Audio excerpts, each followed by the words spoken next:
25 पे ना इसी चला देना 25 पे।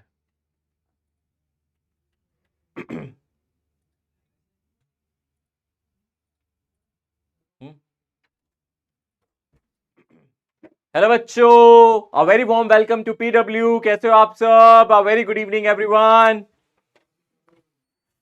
M I audible and visible? क्या मैं आपको दिखाई दे रहा हूं, सुनाई दे रहा हूं? हेलो बच्चों,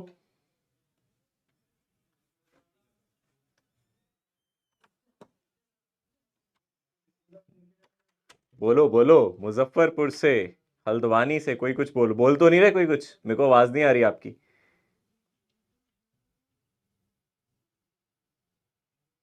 very good evening, very good evening. Ram Ram sir ji, Sat Sri Akal. Sat Sri Akal ji, good evening. Very good evening. कैसे हो आप? मैं बहुत अच्छा हूँ बच्चे, आप कैसे हो? सर अच्छे हैं हम भी। अच्छे हो? Good evening sir. Very good evening, very good Good evening, evening, sir. Very good evening बेटा, गुड इवनिंग। सर आप आज भी Happy बहुत evening, क्यूट sir. लग रहे हो। आज भी क्यूट लग रहा हूँ, थैंक सर यू। मैं भी वही बोलने वाला सर, आप क्यूट लग रहे हो बहुत ज्यादा। अच्छा अच्छा, Good मक्खन लगा evening, रहे हो? sir. गुड बहुत इवनिंग, cute लग रहे हैं। Thank you thank you thank you thank you. मैं हुई क्यूट? वालेकुम sir. Good evening sir. Good evening, वालेकुम अस्सलाम बच्चे। शायरी बनता है।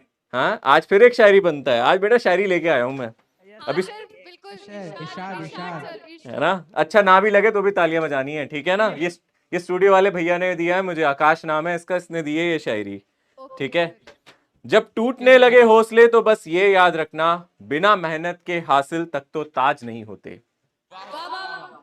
ढूंढ लेना अंधेरों में मंजिल अपनी, क्योंकि जुगनू कभी भी रोशनी के मोहताज नहीं वाह होते। वाह। वाह वाह ठीक है? वाह सर, बढ़िया वाह है सर, सर। वाह सर, बहुत अच्छे, बहुत अच्छे। ठीक है ना? सो जुगनू जैसे एक चीज- रोशनी के मोहताज नहीं है, आप भी किसी हेलो के सर। मोहताज नहीं हो, अपनी मंजिल आप खुद बनाओगे। ठीक है ना? हाँ, बस थोड़ी सी मेरी गाइडेंस चाहिए होगी, ठीक है ना? ओके, चलो। सो स्टार्ट करेंगे आज का इस सर, लेक्चर इस शानदार सर, एक शायरी चीज- के साथ। मैं जानता हूं मैंने बहुत अच्छी शायरी बोली है, वो अलग बात है, किसी और का कॉपीराइट है वो, ठीक है, बट सर, स्टिल। हाँ जी, बोले। सर सर्कुलर मोशन और सर्कुलर डायनेमिक्स इसके बाद पढ़ाइएगा क्या? जी बिल्कुल बिल्कुल। एक्चुअली सर्कुलर मोशन के ना आधे टॉपिक आप इससे पहले पढ़ सकते हो, आधे बाद में। तो मैंने क्या किया, मैं सोच रहा हूँ दोनों ही पोर्शन वर्क पावर एनर्जी के बाद पढ़ा दूं, ताकि मेरे को तोड़ना ना पड़े। वरना मैं पता है 2 लेक्चर पहले लेता और 2 लेक्चर इसके बाद लेता, फिर वो थोड़ा सा प्रॉब्लम होती। मैं सोच रहा हूँ एक ही साथ स्टार्ट कर दूं। ठीक है, चलेगा ना? तो मतलब इसके बाद सर्कुलर मोशन, फिर हाँ डायनेमिक्स, उसके बाद फिर रोटेशनल। हाँ हाँ हाँ, सर्कुलर मोशन। और क्योंकि सर्कुलर मोशन से रोटेशन रिलेटेड भी है ना? वो भी घूमना और वहां भी घूमना, ठीक है? तो वहां आपको थोड़ा सा मजा भी आएगा। ओके, ठीक है, ओके सर। ठीक है, चलो। सर आप एक चीज कर सकते हैं, जैसे चैप्टर खत्म हो तो एक एक्स्ट्रा प्रैक्टिस शीट हम लोग को दे दीजिए, जो हम लोग खुद से बना लेंगे। Extra practice sheet type DPP के अलावा आप कह रहे हो कोई हाँ एक्स्ट्रा सर, शीट जैसे चाहिए? ऑनलाइन बैचेस में होता है ना कि पहले हम्म डीपीपी ये सब होता है, चैप्टर खत्म होने के बाद 40-50 क्वेश्चन का प्रैक्टिस शीट मिलता है। तो वैसे आप यहाँ पे भी कर सकते हैं, जो आपको मैं हो एक्स्ट्रा जाएगा शीट कि मैं कर मैं करवा दूंगा, नो प्रॉब्लम, कोई इशू नहीं है इसमें, कोई बड़ी बात। अगर आपको चाहिए तो कोई प्रॉब्लम नहीं है, मैं पक्का करवा दूंगा। ठीक है सर, उससे एडिशनल क्वेश्चन की प्रैक्टिस भी हो जाएगी और टेस्ट में फिर दिक्कत भी नहीं होगा, जो प्रैक्टिस रहेगा हम लोग का। तो बिल्कुल, ठीक है, ऐसा थैंक यू सर। करेंगे, बिल्कुल करेंगे। ठीक है, ओके, शुरू करते हैं आज का ये लेक्चर। और आवाज तो मेरी हर सेंटर में अच्छे से आ रही है, क्योंकि आप लोगों ने बोली दिया तो अच्छे से आ ही रही होगी मेरी। अब तो सबने शायरी पे भी वाह वाह कर दिया, इसका मतलब पक्का मेरी आवाज आप तक जा रही है। ठीक है, जरा सेटल हो जाए, भोपाल में इधर उधर घूम रहे हो, वही जल्दी से बैठो। ठीक है, फटाफट अपनी अपनी सीट्स पे एक बार टिक जाओ, बैठ जाओ। कोई मुझे खड़ा हुआ दिखे ना, है ना? कोई खड़ा हुआ ना दिखे, अपनी सीट पे बैठ जाओ, क्योंकि मैं शुरू कर रहा हूँ लेक्चर, कुछ मिस नहीं होना चाहिए। कटक में बच्चे खड़े हैं, जल्दी से अपनी सीट पे बैठे, फटाफट फटाफट फटाफट, सेटल सेटल। चलो स्टार्ट करेंगे वर्क, पावर और एनर्जी। ठीक है ना? सबसे पहले शुरू करेंगे वर्क डन से, फिर मैं आपको work done bye constant force और वेरिएबल फोर्स के बारे में थोड़ा थोड़ा बताऊंगा, और अच्छी अच्छी चीजें बताऊंगा, और टाइम मिला तो मैं काइनेटिक एनर्जी को भी शुरू करवाऊंगा आज। ठीक है ना? सो सबसे पहले मैं आप लोगों को इंट्रोड्यूस करूंगा वर्क डन से। ठीक है, ओके। वर्क का क्या मतलब होता है? वर्क आपने 9th में भी पढ़ा होगा, बट वैसे सोचो वर्क का क्या मतलब है? कोई काम करना, है ना? हिंदी में तो वर्क को कार्य ही कहते हैं ना, कोई कर्म करना, कोई कार्य करना, इसी को हम वर्क कहते हैं। सही बात है ना? ठीक है भाई, एक सीधी सी बात है, मान लो यहाँ कोई यहाँ पे कोई बच्चा खड़ा है, मैं उसको धक्का मार रहा हूं। तो अगर मैं उसको धक्का मार रहा हूं तो मैं क्या चाहूंगा कि वो आगे जाए, है ना? और अगर मैं उसको पुल कर रहा हूं, खींच रहा हूं, तो मैं क्या चाहूंगा? वो मेरी तरफ आए, है ना? तो जब आप कभी कोई फोर्स लगाते हो तो उसके पीछे आपकी इंटेंशन क्या होती है? आपकी चाहत यही होती है कि जिस डायरेक्शन में आप उसको धकेल रहे हो या खींच रहे हो, या सरल भाषा में कहें, इजी लैंग्वेज में कहें, जिस डायरेक्शन में आप फोर्स लगा रहे हो, ऑब्जेक्ट या फिर जिस पे आप फोर्स लगा रहे हो वो उसी डायरेक्शन में जाए, तो आप कहोगे मेरा फोर्स लगाना कामयाब हुआ, यानी वर्क इज डन, जो मैं चाहता था वो हो गया, अब मेरे को खुशी मिली, है ना। यहां भी अगर हम ध्यान से देखें, हम वर्क डन को ऐसे ही समझेंगे, हम वर्क डन को इस तरीके से समझेंगे, हम बोलेंगे वर्क तब होता है, work is said to be done, है ना, work is said to be done. Work कब, ये कब कहेंगे कि कोई वर्क हुआ है, work is said to be done when जब, व्हेन का मतलब तो पता ही है, जब, when we apply some force, when we apply some force, when we apply some force and object gets displaced along force। तो जो मैंने अभी बात बोली थी ना बेटा, ये वही बात है, बस इसको हमने डेफिनेशन की टर्म में लिख दिया है, समझाने के तरीके में लिख दिया है कि हम कब कहते हैं कि कोई कार्य हुआ है, हम कब कहते हैं कोई वर्क डन हुआ है, जब मैं कोई फोर्स लगाता हूं और फोर्स की डायरेक्शन में, जिस डायरेक्शन में मैंने फोर्स लगाया है उस डायरेक्शन में ऑब्जेक्ट डिस्प्लेस होता है, तो मैं कहता हूं वर्क डन हुआ है। अब इस डायग्राम को बहुत ध्यान से देखेंगे, बहुत केयरफुली इसको देखेंगे। यहां एक ब्लॉक पड़ा है, आप देख सकते हो यहां पे एक ब्लॉक पड़ा है और इस ब्लॉक पे मैं कोई फोर्स लगा रहा हूं, और आप देख सकते हो मैंने फोर्स किधर लगाया, फोर्स की डायरेक्शन नजर आ रही है आपको, नजर आ रही है ना, फोर्स इस डायरेक्शन में लगा रहे हैं, और ये ब्लॉक यहां से हिल के यहां आ गया, इस ब्लॉक ने थोड़ा सा डिस्प्लेसमेंट किया, इस ब्लॉक ने क्या किया, यहां थोड़ा सा डिस्प्लेसमेंट किया, ये ब्लॉक डिस्प्लेस करके यहां तक आ गया। सो मैंने फोर्स लगाया और ये ब्लॉक क्या कर रहा है, डिस्प्लेस कर रहा है, और इसका जो डिस्प्लेसमेंट है वो मैंने लिख दिया ds। आप कहोगे सर ds क्यों लिखा, सिर्फ s क्यों नहीं लिखा, ds का मतलब है ये छोटू सा डिस्प्लेसमेंट है, छोटू सा डिस्प्लेसमेंट, यानी कि बहुत छोटा सा डिस्प्लेसमेंट ले रहा हूं मैं बाद में बताऊंगा मैं छोटा क्यों ले रहा हूं, बट अभी तो ले लेते हैं, सर कह रहे हैं ले लो तो ले लो यार, ठीक है ना। हमने फोर्स लगाया, इसका छोटा सा डिस्प्लेसमेंट देखा, बट इसका डिस्प्लेसमेंट कौन सी डायरेक्शन में हुआ, राइट डायरेक्शन में। अब यार ये तो सर नाइंसाफी है ना, क्यों नाइंसाफी है, क्योंकि सर मैंने तो फोर्स यहां लगाया था, डिस्प्लेसमेंट इसका आगे हुआ, है ना। आप कहोगे सर फोर्स तो हमने सीधा लगाया था और इसका डिस्प्लेसमेंट सर इस डायरेक्शन में हो रहा है, यानी कि आपने कहा था वर्क डन तब होगा जब फोर्स की डायरेक्शन में डिस्प्लेसमेंट होगा, है ना। तो आपने कहा था सर वर्क डन तब होगा जब डिस्प्लेसमेंट किसकी डायरेक्शन में होगा, बोलो फोर्स की डायरेक्शन में। पर यहां आपको फोर्स और डिस्प्लेसमेंट के बीच में एक एंगल नजर आ रहा है, क्या आप देख सकते हो, फोर्स और डिस्प्लेसमेंट के बीच में एक एंगल नजर आ रहा है, फोर्स यहां लगाया, डिस्प्लेसमेंट यहां हुआ, तो हम एक काम तो कर ही सकते हैं, डिस्प्लेसमेंट फोर्स की डायरेक्शन में नहीं हुआ पर डिस्प्लेसमेंट का एक कंपोनेंट तो ले ही सकते हैं ना फोर्स की डायरेक्शन में, है ना। कौन बताएगा फोर्स की डायरेक्शन में डिस्प्लेसमेंट का कंपोनेंट कितना होगा, बता सकते हो आप मुझे। ये है मेरा d, ऊपर था मेरा f, क्या कंपोनेंट होगा डिस्प्लेसमेंट का फोर्स की डायरेक्शन में, cos थीटा या sin थीटा, जल्दी से बताओ। ये d है ना, क्या होगा d cos थीटा। तो यहां से जो d है, छोटा सा डिस्प्लेसमेंट लिया था, ds लिया था ना, छोटा सा डिस्प्लेसमेंट, तो मैं इसको लिख देता हूं ds cos थीटा। ये क्या है, ये डिस्प्लेसमेंट है फोर्स की डायरेक्शन में।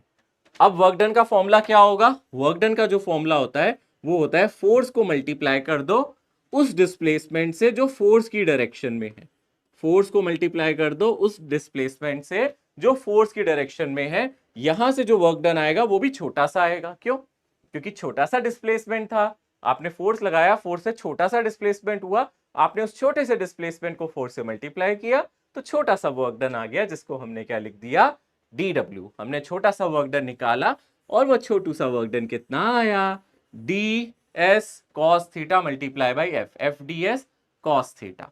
यहां से क्या हम वर्क डन को ये नहीं लिख सकते, सोचो, हम छोटे से वर्क डन को ये नहीं लिख सकते, क्या हम लिख सकते हैं f डॉट ds, क्या हमने डॉट प्रोडक्ट पढ़ा है, याद है हमने डॉट प्रोडक्ट पढ़ा है ना, हम डॉट प्रोडक्ट की फॉर्म में भी इसको लिख सकते हैं ना, हम इस तरीके से भी इसको एक्सप्रेस कर सकते हैं ना, हम लिख सकते हैं ना, जहां हम ए बी कॉस थीटा को ए डॉट बी लिखते थे, तो यहां F D S cos theta, force into displacement cos theta को ये नहीं लिख सकते एफ डॉट डी एस, तो यानी कि ये डॉट प्रोडक्ट बन जाएगा, this is our dot product of force and displacement. क्या ये बात सबको समझ में आई, एफ डॉट डी एस क्यों लिखा इसको, क्योंकि F D S cos theta को ये लिख सकते हैं ना, हमने वेक्टर में डॉट प्रोडक्ट पढ़ा था ना, यानी कि हम वर्क डन को डिफाइन कर सकते हैं वर्क डन किस तरीके से डिफाइन किया है? हमने बोला है सर ये ना डॉट प्रोडक्ट है। क्या है बोलो? ये क्या है? Dot product of force and displacement, है ना? एफ का और डीएस का ये डॉट प्रोडक्ट है। हमने ये वर्क डन निकाला है। बात समझ में आ गई होगी। आई थिंक ये थोड़ी थोड़ी तो समझ में आई गई होगी। पहले यहां तक नोट करो, अभी मैं इसके आगे कुछ कुछ बातें और बताऊंगा, फिर आपसे डाउट लूंगा कि आपको कौन सी चीज समझ में नहीं आई। पर अभी यहां तक की बातें आप नोट कर लो। छोटा डिस्प्लेसमेंट क्यों लिया मैं अभी वो भी बताऊंगा, है ना? सर छोटा सा डाउट था सर। हाँ पहले यहां तक लिख ले बेटा, पहले यहां तक लिख लो। सर नोट हो गया सर। नोट हो गया? बोलो। सर जरूरी तो नहीं हम लोग सर डिस्प्लेसमेंट का कंपोनेंट फोर्स के अलोंग ले सर, फोर्स का कंपोनेंट एग्जैक्टली हाँ, मैं यही बताऊंगा, इसके बाद यही बताने वाला था। आप फोर्स का कंपोनेंट भी डिस्प्लेसमेंट के अलोंग ले सकते हो, है ना? बट मैं चाह रहा हूं पहले नोट कर लिए सारे बच्चे, है ना? अदरवाइज फिर वो सुन नहीं पाएंगे, है ना? मैं इसी पॉइंट को एक्सप्लेन कर दूंगा, ठीक है? अच्छा क्वेश्चन था आपका, वैसे मैं इसी को एक्सप्लेन करने वाला हूं अभी।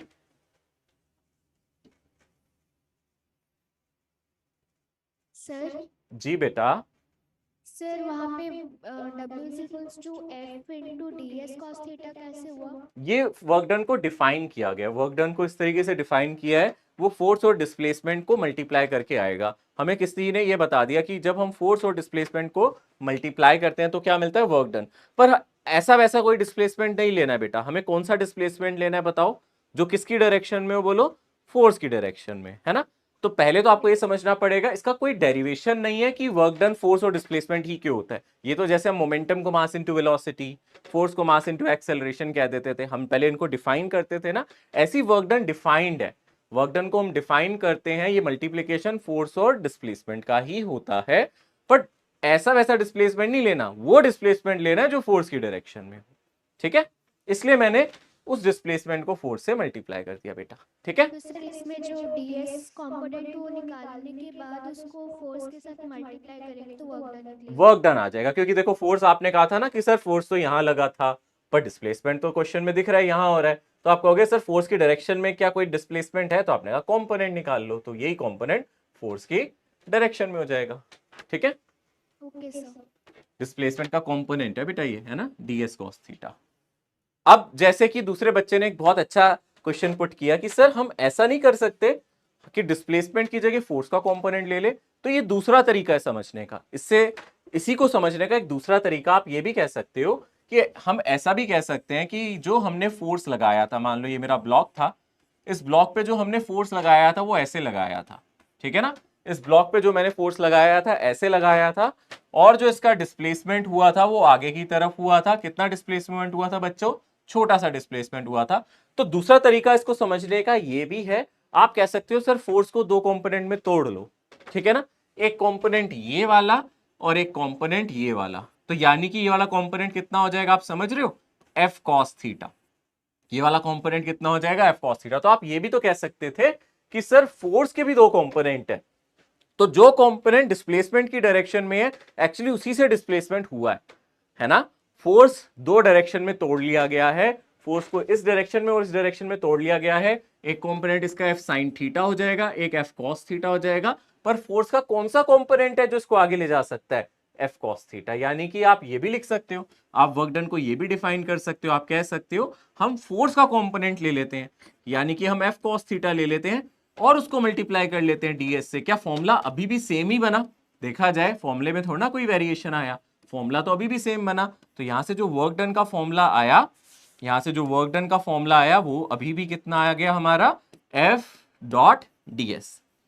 अब सवाल ये उठता है कि सर डिस्प्लेसमेंट इतना छोटा क्यों ले रहे हैं, है ना? डिस्प्लेसमेंट इतना छोटा क्यों ले रहे हैं, डिस्प्लेसमेंट बड़ा क्यों नहीं ले लेते? मान लो ये ब्लॉक यहां से यहां तक मूव करके चला गया, मान लो ब्लॉक पहले वहां था और ब्लॉक मूव करके कहां तक पहुंच गया? यहां तक पहुंच गया। तो जो टोटल डिस्प्लेसमेंट है मुझे दिख रहा है वो कैपिटल एस है, पर मैं तो छोटा सा डिस्प्लेसमेंट ही ले रहा हूं। छोटा सा डिस्प्लेसमेंट कितना लिया? डीएस। तो सर यहाँ टोटल डिस्प्लेसमेंट क्यों नहीं डाल रहे हम छोटा सा डिस्प्लेसमेंट ही क्यों ले रहे हैं? क्योंकि बेटा ऐसा हो सकता है आपका फोर्स वक्त के साथ बदल रहा हो सकता है जब मैंने इसको खींचना चालू किया तो मैंने 12 न्यूटन फोर्स लगाया, फिर मैंने 10 लगाया, फिर मैंने हो सकता है 20 लगाया। तो ये भी तो हो सकता है आप फोर्स बदल दो, और साथ में ये भी हो सकता है आप फोर्स बदलते बदलते उसका एंगल बदल दो। पहले आपने 30 डिग्री पे खींचा था, मान लो थोड़ी देर बाद आप 60 डिग्री पे खींच रहे हो। तो यानी कि हो सकता है यहां से लेके यहां तक आपका फोर्स बदल रहा हो सकता है यहां से लेके यहां तक आप फोर्स का एंगल बदल रहे हो, मतलब फोर्स की डायरेक्शन और मैग्नीट्यूड को आप बदल सकते हो इस पूरे डिस्प्लेसमेंट में।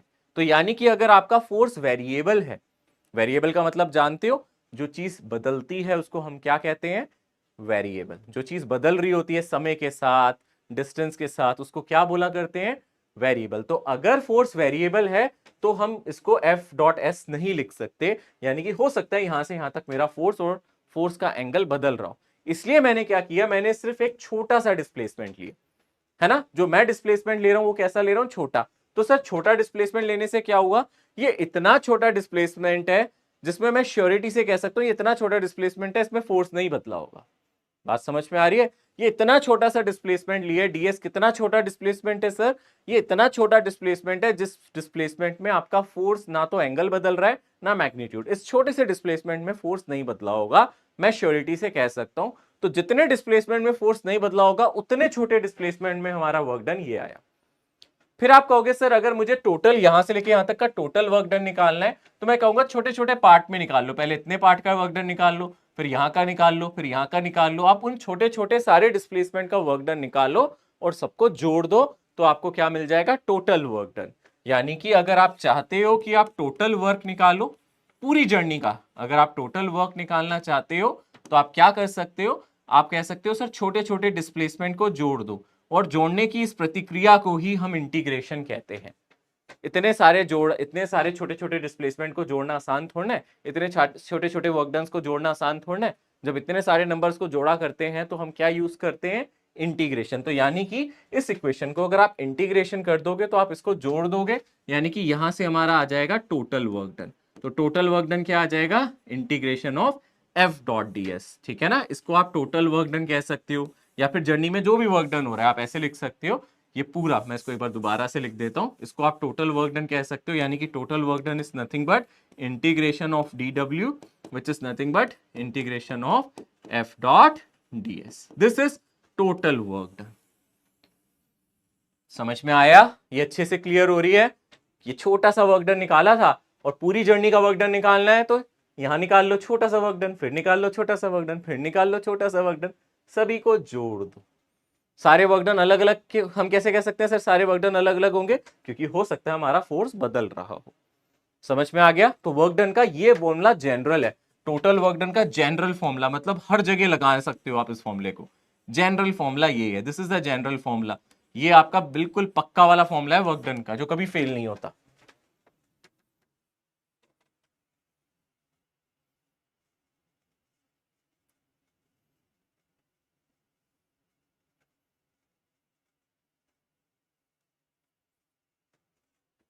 जब आप यहां तक लिख लो तो मुझे ये जरूर बता देना कि वर्क डन कैसी क्वांटिटी है, वेक्टर या स्केलर, आपको क्या लगता है, और रीजन बताना क्यों, स्केलर या वेक्टर, स्केलर और वेक्टर, जो आप कहोगे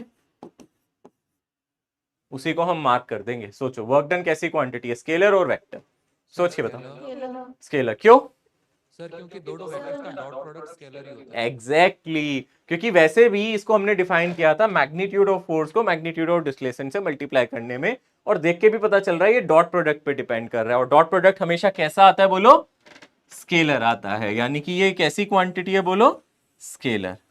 दूसरी बात, अगर आपने मुझे ये बता दिया तो अब कोई बच्चा मुझे इसकी एसआई यूनिट बताना चाहेगा, इसकी एसआई यूनिट क्या है, बोलो बोलो, सोच के बताओ।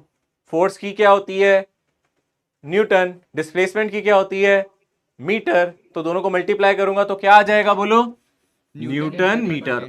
हाँ, पर सेकंड कहां से आ गया भाई, फोर्स न्यूटन, ये डिस्प्लेसमेंट पर सेकंड कहां से लिया है, सेकंड कहां से लिया है भाई, force newton, displacement metre, newton metre. इसी को जूल कहते हैं, एनर्जी जैसी, इसी को जूल कहते हैं भाई, इसी को जूल कहते हैं। इसकी जो एसआई यूनिट है वो एनर्जी जैसी है, यानी कि इसकी SI unit newton into metre यानी कि जूल है। आप डायमेंशन की बात कर लोगे तो वो भी लिख सकते हो, डायमेंशन भूल तो नहीं गए, चैप्टर डायमेंशंस पढ़ा था, इसकी डायमेंशन क्या होगी, ml स्क्वायर t-2, ये इसकी डायमेंशन है। फोर्स की mlt-2 होती थी, उसमें l मल्टीप्लाई कर दो, ये इसकी डायमेंशन आ जाएगी।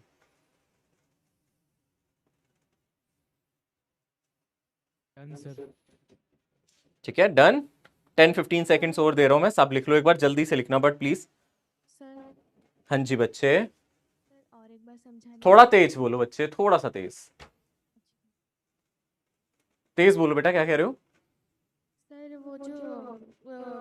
वो वाला प्रोसेस और थोड़ा समझा देंगे? ये वाला बेटा, नहीं, वो जो पहला वाला FDS cos थीटा।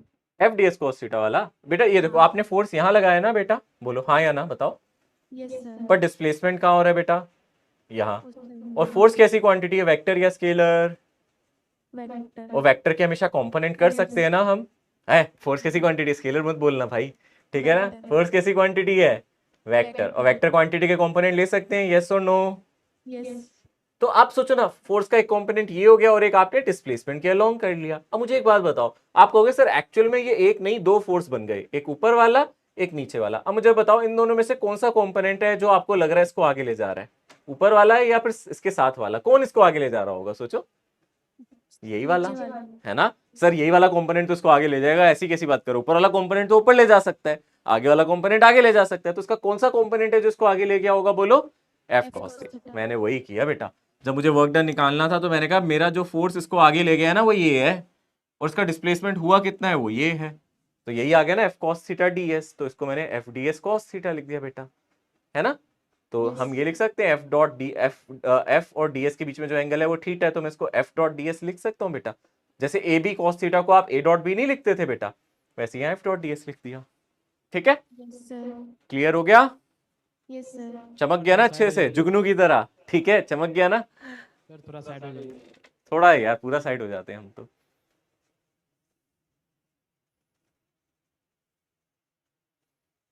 सर जी बेटा। सर वो इंटीग्रेशन वाला भी थोड़ा समझा देंगे? चलाक है लड़की, एक एक करके सब कुछ पूछ लिया उसने।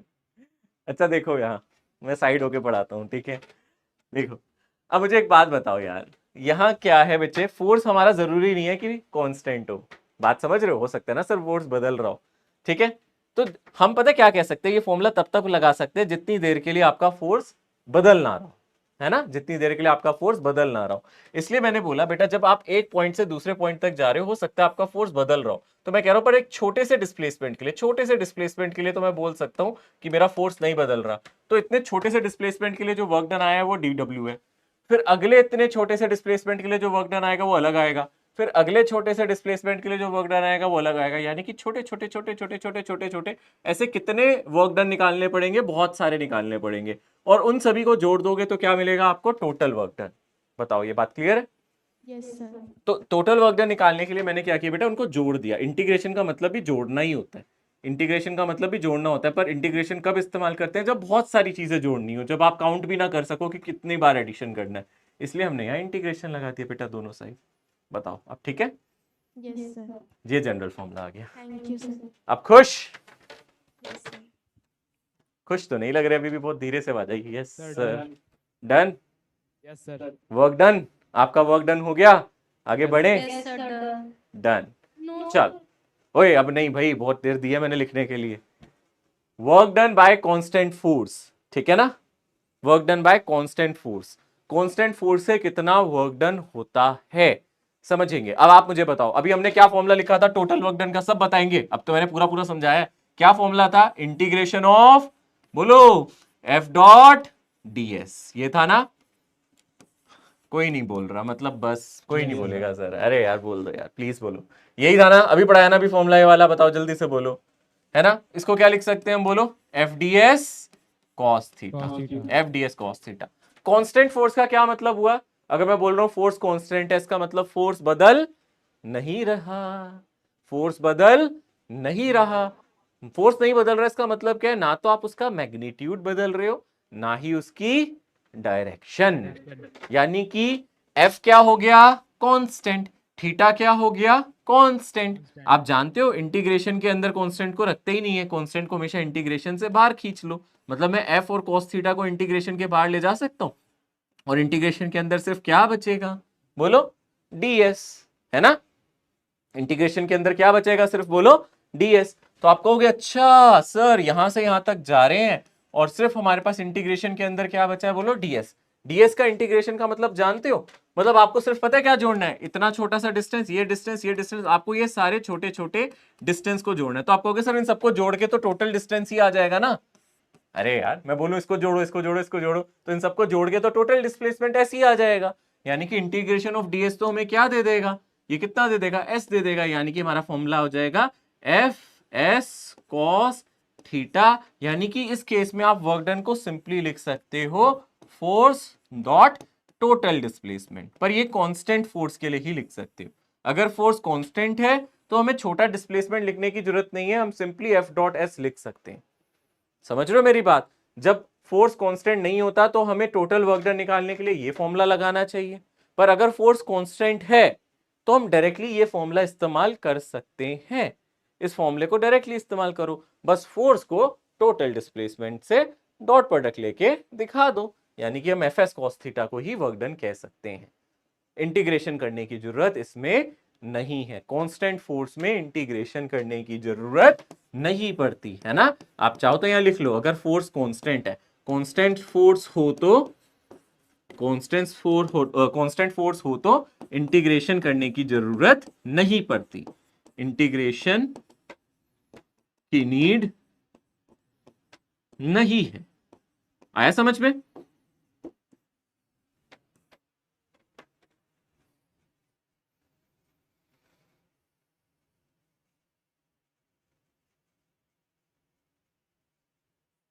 सर जी तो मतलब जो आपने वो जनरल फॉर्मूला बताया था तो सर वो भी अप्लाई कर सकते हैं ना यहाँ पे तो। वो आप अप्लाई कर दोगे, पर उसमें उसी को अप्लाई करके तो हम यहां तक आ गए ना बेटा, है ना। मतलब सिंपली यही लिख सकते हैं।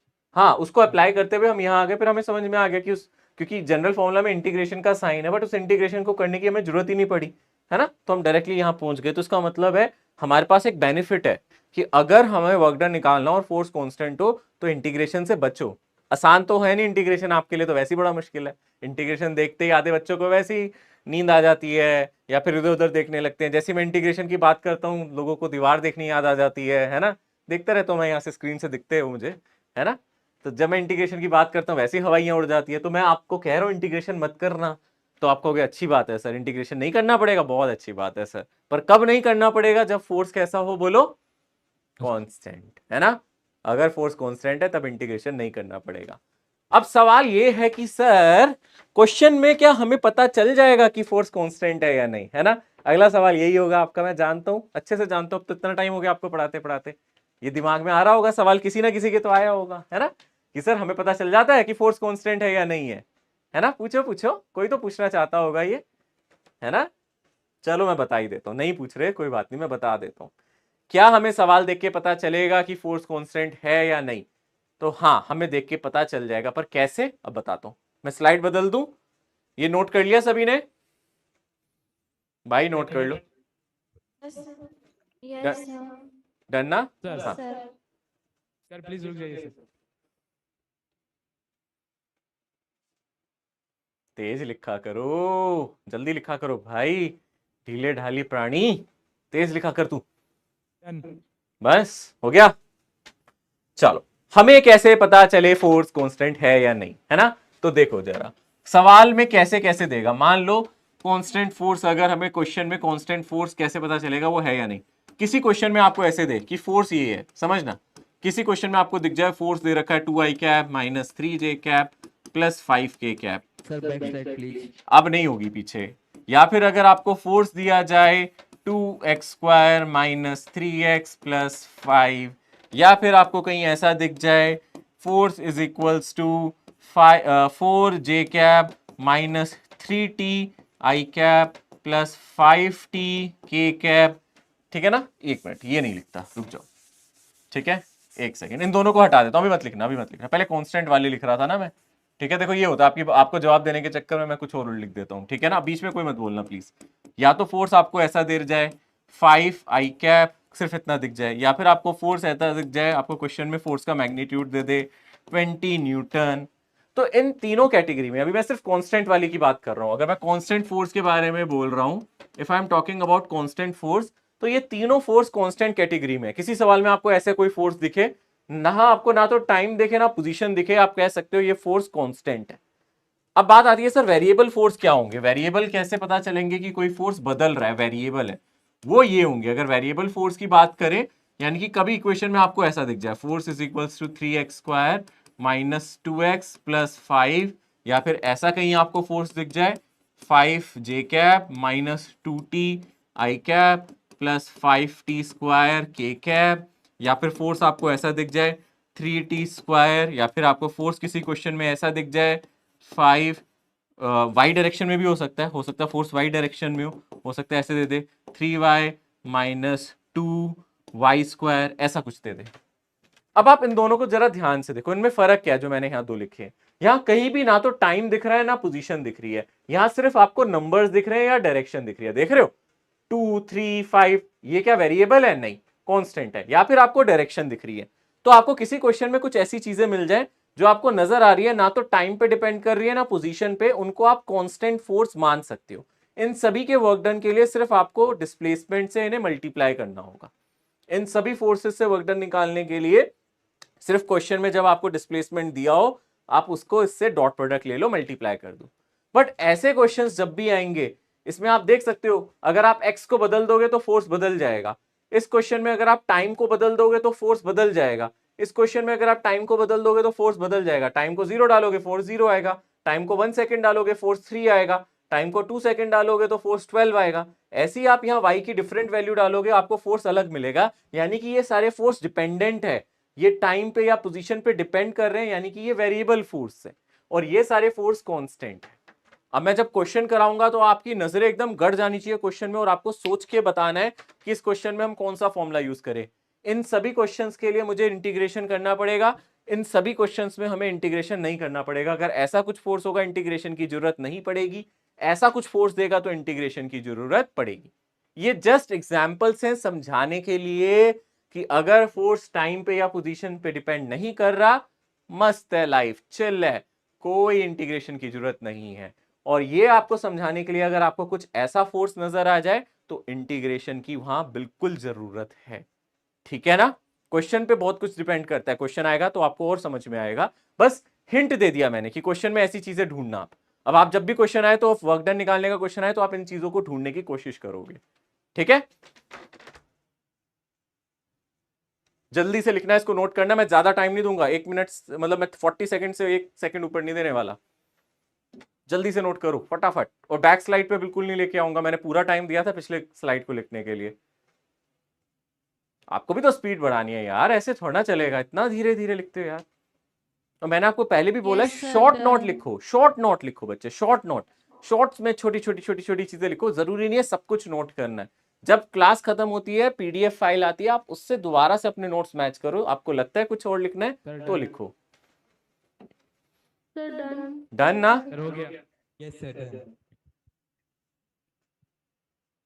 ओके, अब यहां हम पढ़ेंगे केसेस, कब फोर्स लगाने पे डिस्प्लेसमेंट होने पे वर्क डन पॉजिटिव है, कब नेगेटिव है, इस पे चर्चा करेंगे। तो सबसे पहली बात, अगर आप फोर्स लगा रहे हो और ऑब्जेक्ट डिस्प्लेस कर रहा है और फोर्स और डिस्प्लेसमेंट के बीच का एंगल एक्यूट है। एक्यूट एंगल जानते हो क्या होते थे? एक्यूट एंगल मैंने पढ़ाया है ना यार।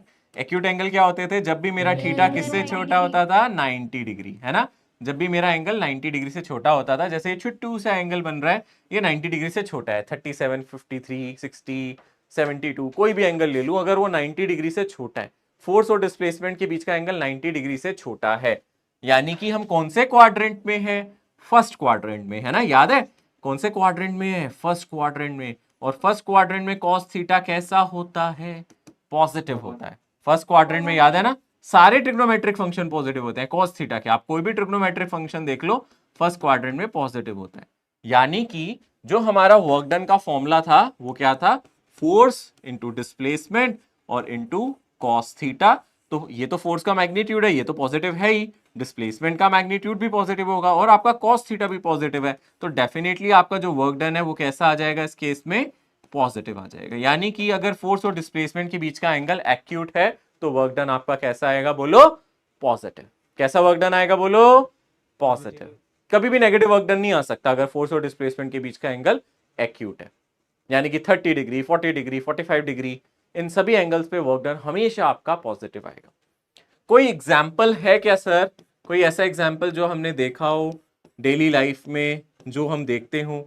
तो इसका एग्जाम्पल है जैसे कि लगेज बैग है ना, आप लगेज बैग की बात करो, जब हम कहीं जाते हैं, ट्रेन पकड़ते हैं, कहीं जाते हैं, तो आप देखते हो लगेज बैग पे ऐसे हैंडल लगा होता है और नीचे व्हील्स लगे होते हैं, है ना, और आप उसको यहाँ की तरफ फोर्स लगाते हो, आप ऐसे फोर्स लगाते हो और वो आगे की तरफ डिस्प्लेस होता है, देखा है ना, ऐसे खींचते हो ना उसको। आजकल तो स्कूल बैग्स भी आने लग गए हैं बच्चों के, आपके भी होंगे, है ना। तो मैं देखता हूँ आजकल छोटे छोटे बच्चे इतने भारी भारी बैग नहीं टांग पाते यार, छोटे छोटे कंधे हैं, मासूम से बच्चे हैं, वो ऐसे लगेज बैग की जैसे उनके स्कूल बैग हो गए हैं, ऐसे खींच के ले जाते हैं, है ना।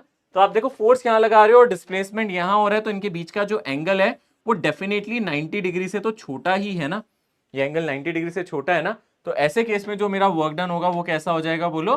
पॉजिटिव हो जाएगा। ऐसे केस में जो वर्क डन होगा वो कैसा होगा बोलो? पॉजिटिव होगा। ठीक है। गार्डनर, आपने देखा वो ग्रास कट करने वाली भी एक मशीन आती है ऐसी सी, देखिए कभी वो गार्डनर, वो ग्रास कट करने वाली ऐसी मशीन होती है, तो वो भी उसको ऐसे खींचता है ना, इधर फोर्स लगाता है और ये मशीन आगे की तरफ डिस्प्लेस होती है, तो यहाँ जो भी आपका एंगल होता है 90 डिग्री से छोटा होता है। तो गार्डनर जो मशीन यूज करता है घास काटने के लिए, वहां भी यही कॉन्सेप्ट यूज होता है, फोर्स और डिस्प्लेसमेंट के बीच में जो एंगल है वो 90 डिग्री से छोटा होता है। तो ये जस्ट एग्जाम्पल्स है ना। तो मतलब अगर आप ऐसे सोचना चाह रहे हो कि सर ऐसा कब होता है वर्क डन पॉजिटिव, तो ये उसके एग्जाम्पल्स हैं। ठीक है, नोट कर लो, थोड़ा जल्दी हाथ चलाना, फिर हम आगे बढ़ेंगे।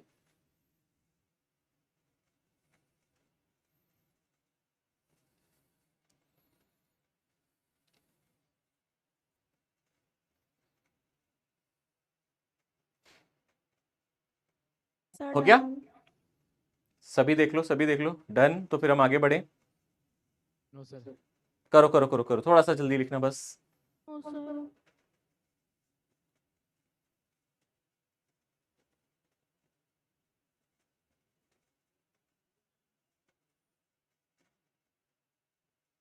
Sir done.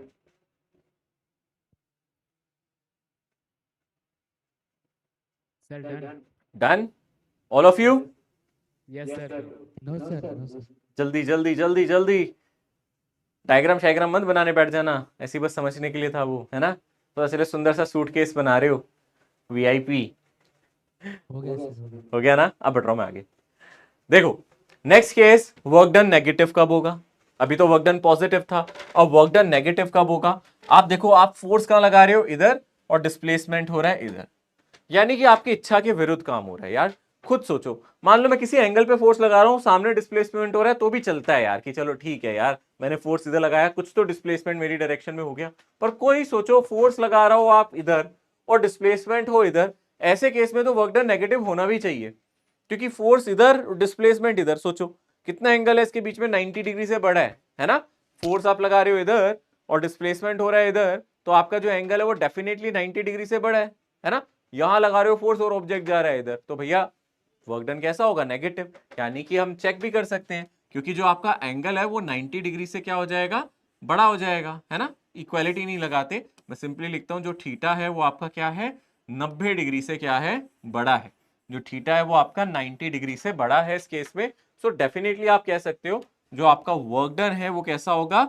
नेगेटिव, क्योंकि वर्क डन होता है force dot displacement into cos theta, और आप जानते हो थीटा सेकंड क्वाड्रेंट में आ जाएगा, क्योंकि 180 डिग्री से बड़ा थीटा नहीं हो सकता, ये तो आप जानते हो।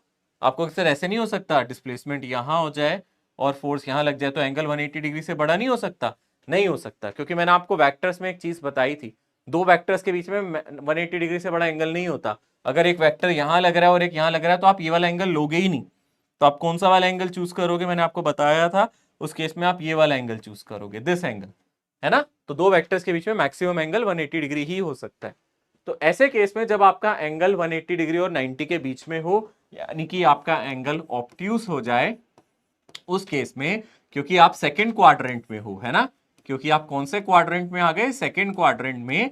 आप जानते हो कॉस थीटा नेगेटिव होता है ना। मैं पूछूं कॉस 135, कॉस 90 प्लस 45 हो जाएगा, उसकी जो वैल्यू आएगी वो नेगेटिव आएगी, है ना, माइनस साइन 45 डिग्री आ जाएगी, यानी कि यहां मैं देख सकता हूं cos theta is negative, second quadrant में कॉस थीटा नेगेटिव है।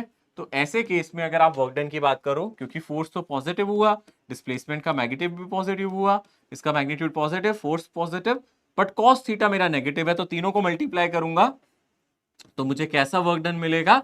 नेगेटिव, है ना। पॉजिटिव को अगर नेगेटिव से मल्टीप्लाई करते हैं तो नेगेटिव ही मिलता है, तो यानी कि आपका वर्क डन लेस देन 0 आ जाएगा। Work done is less than 0, ठीक है ना। ये सेकंड क्वाड्रेंट में हो गया। कोई एग्जाम्पल जो आपके दिमाग में आ रहा हो, कोई बताना चाहेगा? Any example if you want to tell me, कोई भी एग्जाम्पल जो आपको लग रहा हो कि सर इस पे अप्लाई कर सकते हैं। मेरे पास एक बहुत अच्छा एग्जाम्पल है। सर अगर सड़क से नीचे जाती हुई ढलान में अगर नीचे जाती हुई साइकिल और हम लोग ऊपर खींचेंगे तो फिर वो तब भी नीचे जाएगी। हाँ, आप ऐसा कुछ कह सकते हो, थोड़ा बहुत आप कह सकते हो कि सर कोई चीज आगे बढ़ रही है और ढलकती हुई, और हम उसको खींच रहे हैं, हम उसको खींच नहीं पा रहे, है ना। तो इसका एक परफेक्ट एग्जाम्पल मेरे पास ये भी है, जैसा आप सोच रहे हो ना वैसे एक एग्जाम्पल हो रहा है, दिखाता हूं मैं आपको। पहले आप ये नोट कर लो, जल्दी से लिख लो, फटाफट फटाफट फटाफट, थोड़ा स्पीड चलाएं, हाथ को थोड़ा सा तेजी से चलाएं, जल्दी से इसको लिख लें। थीटा 90 डिग्री से ज्यादा, एंगल हुआ ऑब्ट्यूज। सेकंड क्वाड्रेंट में हम आ गए, सेकंड क्वाड्रेंट में कॉस थीटा हुआ नेगेटिव, तो जो वर्क डन है वो नेगेटिव आएगा। ऑब्ट्यूज एंगल के लिए वर्क डन नेगेटिव, एक्यूट के लिए पॉजिटिव, है ना। अब एग्जाम्पल की बात करो तो ये देखो ध्यान से, यहां जो ये डॉगी है ना, तो ये बंदा सुबह सुबह से वॉक पे ले जा रहा है, तो ये जो डॉग है ये कहाँ जाना चाहता है? बोलो, ये कहाँ जाना चाहता है? इधर। तो इसका डिस्प्लेसमेंट कहाँ है? इधर। और जो इस पे फोर्स लगाया जा रहा है वो इधर है। तो आप देख सकते हो यहां से मैं कह सकता हूँ फोर्स यहाँ लग रहा है, डिस्प्लेसमेंट यहाँ लग रहा है, तो इसके जो बीच का एंगल है वो डेफिनेटली 90 डिग्री से बड़ा है ना। तो बंदा तो इसको यहाँ खींच रहा है, work done by tension force पूछ सकता है। टेंशन यहाँ लग रही है और डिस्प्लेसमेंट यहाँ हो रहा है, तो work done by tension force इस केस में कैसा होगा? नेगेटिव होगा, है ना। यानी कि यहाँ फोर्स और डिस्प्लेसमेंट अलग डायरेक्शन में, हम फोर्स यहाँ लगा रहे हैं कि वो हमारी तरफ आए, पर वो कहाँ जा रहा है? आगे की तरफ जा रहा है, तो ऐसे केस में जो वर्क डन होगा वो नेगेटिव होगा, ठीक है। स्पेशल केस में आप ये भी देख सकते हो, बेटा यहां देखना ध्यान से, अगर बिल्कुल अपोजिट ही हो जाए, बिल्कुल अपोजिट हो जाए, मान लो आप फोर्स यहां लगा रहे हो और डिस्प्लेसमेंट आपका यहां हो रहा है, तो मुझे बता सकते हो वर्क डन कितना आ जाएगा? कोई बताएगा? फोर्स यहां लगा रहे हो, डिस्प्लेसमेंट यहां से, तो एंगल कितना हो गया? एंगल कितना हो गया? थीटा कितना हो गया यहां से? 180 डिग्री, है ना। और कितना आ जाएगा? एफ डॉट एस कितना हो जाएगा? एफ डिस्प्लेसमेंट कॉस 180 डिग्री कितना होता है? किसी ने बताया था अभी, कितना होता है बोलो? है ना, -1 होता है। तो कितना वर्क डन आ जाएगा? -Fs। समझ रहे हो मेरी बात? यहां से कितना वर्क डन आ जाएगा? -Fs, ठीक है ना। डॉट प्रोडक्ट हटा चुका हूं मैं, डॉट प्रोडक्ट ऑलरेडी ले चुका हूं, तो यहां से जो मेरा वर्क डन आ जाएगा -Fs आ जाएगा। जी सर इसका एग्जांपल फ्रिक्शन भी हो सकता है ना? फ्रिक्शन भी हो सकता है, वेरी गुड। फ्रिक्शन भी एक बहुत अच्छा एग्जांपल है जो आप ये दे रहे हो, इसका डायरेक्ट एग्जांपल फ्रिक्शन भी है, कि जब आप किसी ऑब्जेक्ट को आगे की तरफ मूव करा रहे होते हो, मान लो ये ब्लॉक आगे की तरफ स्लाइड कर रहा है ना, तो इसकी वेलोसिटी आगे है, ये आगे की तरफ डिस्प्लेस कर रहा है, पर फ्रिक्शन कहाँ लग रहा है बोलो? पीछे की तरफ, वेरी गुड। तो काइनेटिक फ्रिक्शन कहाँ लग रहा होगा? पीछे की तरफ। तो वर्क डन क्या हो जाएगा हमारा बोलो? कैसा हो जाएगा वर्क डन हमारा? नेगेटिव, ठीक है ना। वर्क डन क्या हो जाएगा हमारा? नेगेटिव।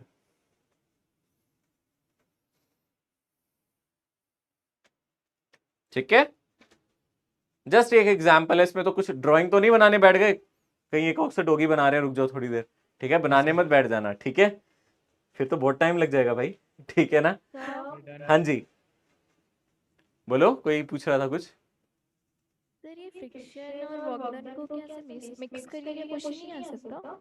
आएगा अभी, मैं देखो क्वेश्चन कराऊंगा अभी, एक क्वेश्चन कराऊंगा अभी, दिखाता हूँ अभी, रुक के, है ना, अभी दिखाऊंगा। ओके, अब एक और केस, ये भी बहुत खास केस है, बहुत ज्यादा स्पेशल केस है, जहां आपका वर्क डन 0 भी आ जाता है ना, जहां आपका वर्क डन क्या आ जाता है बोलो?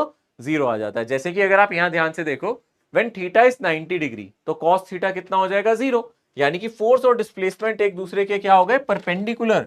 Force is perpendicular to displacement. तो आपको पता है ना परपेंडिकुलर वेक्टर्स का डॉट प्रोडक्ट 0 होता है, आप तो वैसे भी जानते हो ना, है ना। एफ डॉट डी एस की अगर आप बात करोगे तो डेफिनेटली यहां से जो वर्क डन आएगा वो 0 आएगा, या फिर टोटल डिस्प्लेसमेंट से डॉट प्रोडक्ट ले लो, मान लो कांस्टेंट फोर्स है, तो आपका वर्क डन कितना आ जाएगा? आपका 0 आ जाएगा, क्योंकि यहाँ थीटा मेरा 90 डिग्री है। तो अगर फोर्स और डिस्प्लेसमेंट परपेंडिकुलर हो गए तो कोई वर्क डन नहीं होगा, तो कोई वर्क डन नहीं होगा इस केस में, ठीक है ना। Okay, any examples? किसी के दिमाग में कोई मजेदार एग्जाम्पल चल रहा हो तो आप मुझे बता सकते हो, नहीं तो मैं अपने वाले बताऊंगा। सर हाँ जी, सर जैसे एक पर्सन है वो स्ट्रेट लाइन में वॉक कर रहा है, हाँ ग्रेविटेशनल फोर्स वर्टिकली डाउनवर्ड्स लग रही है, तो उसमें the force done by gravitational force zero हो जाएगा। एग्जैक्टली आप कह सकते हो कि सर अगर मैं अपने ऊपर वर्क डन पूछूं ग्रेविटी का, है ना, तो मेरे को जो मुझे जो ग्रेविटेशन फोर्स मिल रहा है वो मिल रहा है mg, और मैं आगे मूव कर रहा हूं तो ग्रेविटेशन फोर्स मेरे पे सर कोई वर्क डन नहीं कर रही। काइंड ऑफ हम कह सकते हैं ग्रेविटेशन फोर्स का मेरे पे वर्क डन क्या हो जाएगा, जीरो, है ना। अच्छा ऐसा भी होता है कई बार ना, ऐसे एग्जाम्पल भी लेते हैं कि भाई हम अपने सिर पे किताब रख रहे हैं, है ना, जैसे मान लो ये एग्जाम्पल भी आप समझना ध्यान से, क्योंकि इस एग्जाम्पल में बच्चे, हाँ कूली वाला, है ना, पर कूली वाले में भी दो केस होते हैं बेटा, याद रखना, क्योंकि बच्चे कंफ्यूज हो जाते हैं। मान लो इस कुली ने लगेज अपने सिर पे उठा रखा है ना, कुली ने लगेज को क्या कर रखा है, अपने सिर पे उठा रखा है, तो जो एक नॉर्मल रिएक्शन मिल रहा है लगेज को वो कहां मिल रहा है, ऊपर की तरफ, है ना। नॉर्मल रिएक्शन कितना मिल रहा है लगेज को, ऊपर की तरफ। अगर कुली आगे चलता है, अगर कुली आगे चलता है तो work done by normal reaction कितना होगा, सोचो सोचो, डिस्प्लेसमेंट यहां हो रहा है तो work done by normal reaction कितना हो जाएगा, work done by normal reaction कितना हो जाएगा, डेफिनेटली जीरो हो जाएगा। वर्क डन बाय ग्रेविटी भी कितना हो जाएगा, वो भी जीरो हो जाएगा। Work done bye gravitation force भी क्या हो जाएगा, जीरो। पर इसी का एक सेकंड कैटेगरी है, सेकंड कैटेगरी ये है, मान लो कुली जैसे लगेज उठाने के लिए पहले बैठता है ना, अगर कुली है तो पहले बैठेगा, सामान सिर पे रखेगा और फिर ऊपर की तरफ उठेगा, उस केस में वर्क डन जीरो नहीं होगा, समझना ध्यान से। मान लो कुली है ना, पहले ऐसे लेटा हुआ है, ऐसे बैठा हुआ है आराम से, और इसने अपने सिर पे लगेज लिया, अब धीरे धीरे धीरे ये उठ रहा है, तो अगर ये उठेगा, अब खड़ा होगा, तो लगेज कहां जा रहा है बोलो, ऊपर की तरफ, और नॉर्मल भी कहां लग रहा है बोलो, ऊपर की तरफ। तो जो डिस्प्लेसमेंट हुआ है वो भी ऊपर है और नॉर्मल भी ऊपर लग रहा है, यानी कि इस केस में जो वर्क डन होगा वो होगा जो भी normal reaction multiply by displacement. आ रहा है समझ में सबको। तो अगर आप लगेज को ऊपर की तरफ उठा रहे हो तो वर्क डन जीरो नहीं है, पर लगेज को पकड़ के अगर आप लेफ्ट राइट मूव कर रहे हो तो वर्क डन जीरो है ना, क्योंकि फोर्स का डिस्प्लेसमेंट से 90 डिग्री एंगल होने पर ही वर्क डन जीरो होता है, अदरवाइज नहीं। ठीक है, ओके। तो ये थोड़े से एग्जांपल्स हैं समझने के लिए, ऐसे थ्योरेटिकल क्वेश्चन कभी कभी आ जाते हैं तो आपको थोड़ा सा याद रखना है। ओके, बात समझ में आ रही है सर? हाँ जी। अच्छा ये बताओ, मान लो, अच्छा मेरा एक क्वेश्चन है, जैसे बोतल है मेरे हाथ में, मान लो इसका मास 2 kg है ना, मान लो इसका मास कितना है बोलो बच्चों, 2 kg। मैं इसको 3 मीटर ऊपर उठा लेता हूं तो ग्रेविटेशनल वर्क डन कितना होगा, ग्रेविटी कितना वर्क डन कर रही होगी। मैं इसको 3 मीटर ऊपर की तरफ उठा रहा हूं, इसका मास 2 kg है, मैं इसको 3 मीटर ऊपर उठा रहा हूं, वर्क डन बाय ग्रेविटी कौन बताएगा, जीरो। ग्रेविटी का वर्क डन जीरो होगा।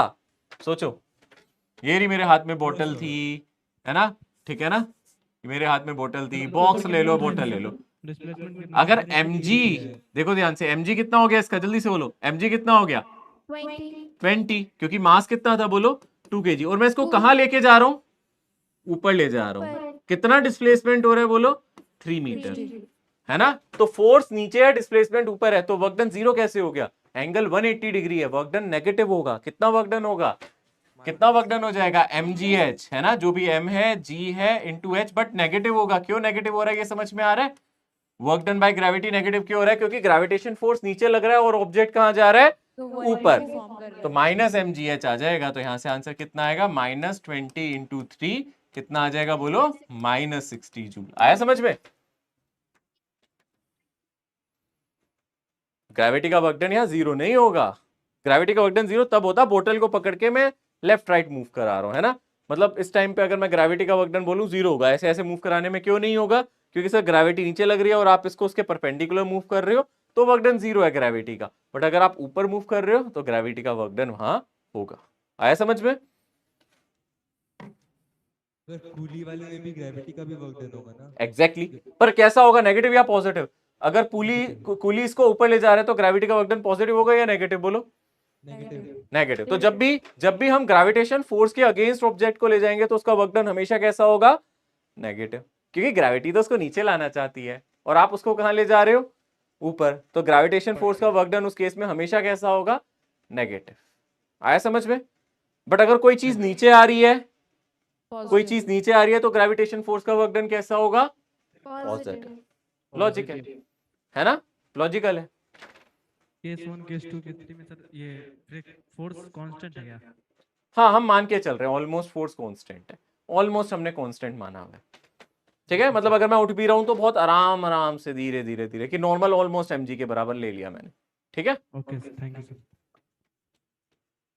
और एक स्पेशल केस सोचो, ऐसा अगर आप ध्यान से देखो, याद करो मैंने आपको कुछ पढ़ाया था अभी, अच्छा अगर याद करो आपको कुछ ऐसा पता है, कोई ऐसा फोर्स जो हमेशा सर्कल, अभी सर्कुलर मोशन नहीं पढ़ा ना आप लोगों ने, वैसे सर्कुलर मोशन में ज्यादा अच्छे से समझ में आएगा वो, तो ऐसा एक क्वेश्चन सर्कुलर मोशन में बनेगा, वैसे मैं अभी सर्कुलर मोशन पढ़ाऊंगा, उसमें भी एक ऐसा क्वेश्चन बनेगा जैसे कि यहाँ पेंडुलम वाला क्वेश्चन है। यह एक पेंडुलम है, आपको पेंडुलम का ये स्ट्रिंग नजर आ रही है, ये रस्सी नजर आ रही है ना, रस्सी के साथ मैंने यहाँ एक पत्थर को बांध दिया, एक ऑब्जेक्ट को बांध दिया, इसको हम क्या बोलते हैं, पेंडुलम। क्या कहते हैं इसको हम, पेंडुलम कहते हैं। ये तो आपको थोड़ा बहुत तो मैंने बताया ही था यूनिट डायमेंशन में भी पेंडुलम के बारे में, है ना। पेंडुलम को हमने यहाँ रस्सी से बांधा, ये ऐसे ऐसे ऑसिलेट करता है, आप जानते हो इस तरीके से ऑसिलेट करता है, ये ऐसे ऐसे ऐसे ऐसे ऑसिलेट करेगा। तो वो आपसे पूछ सकता है इस केस में टेंशन कितना वर्क डन करती है, इस केस में टेंशन का वर्क डन कितना होता है, work done by tension force कितना होता है। सोचो वर्क डन बाय टेंशन, ये ऐसे जा रही है, थोड़ी देर बाद ऑब्जेक्ट ऐसे हो जाएगा, थोड़ी देर बाद ऑब्जेक्ट ऐसे हो जाएगा, थोड़ी देर बाद ऑब्जेक्ट ऐसे हो जाएगा, फिर ये ऐसे हो जाएगा। तो इसका आंसर क्या है, वर्क डन बाय टेंशन, इसका आंसर है 0। इसका आंसर क्या है, 0। समझना 0 क्यों है, बात देख समझना ध्यान से। अच्छा टेंशन लग कहां रही होगी, सोचो टेंशन तो यही लग रही होगी ना, हाँ या ना बताओ, टेंशन तो यही लग रही होगी ना। और ऑब्जेक्ट कैसे डिस्प्लेस कर रहा है, ऐसे, यहां कैसे डिस्प्लेस कर रहा है, ऐसे, यहां कैसे डिस्प्लेस कर रहा है, ऐसे, यहां कैसे डिस्प्लेस कर रहा है, ऐसे, और यहां कैसे डिस्प्लेस कर रहा है, ऐसे। तो टेंशन का हमेशा छोटे से डिस्प्लेसमेंट से एंगल कितना रहेगा, यहां पे बोलो 90 डिग्री। तो अगर आप रस्सी से किसी धागे, अगर रस्सी से सॉरी या धागे से किसी ऑब्जेक्ट को पकड़ के आप ऑसिलेट कराते हो, तो टेंशन हमेशा डिस्प्लेसमेंट से सॉरी या वेलोसिटी से जो एंगल बनाती है वो कितना होता है, 90 डिग्री होता है। तो इस केस में जो work done by tension force होगा वो क्या होगा, 0 होगा।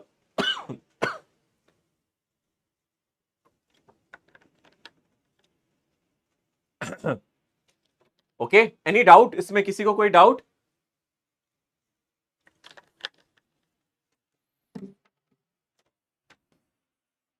वर्क डन बाय टेंशन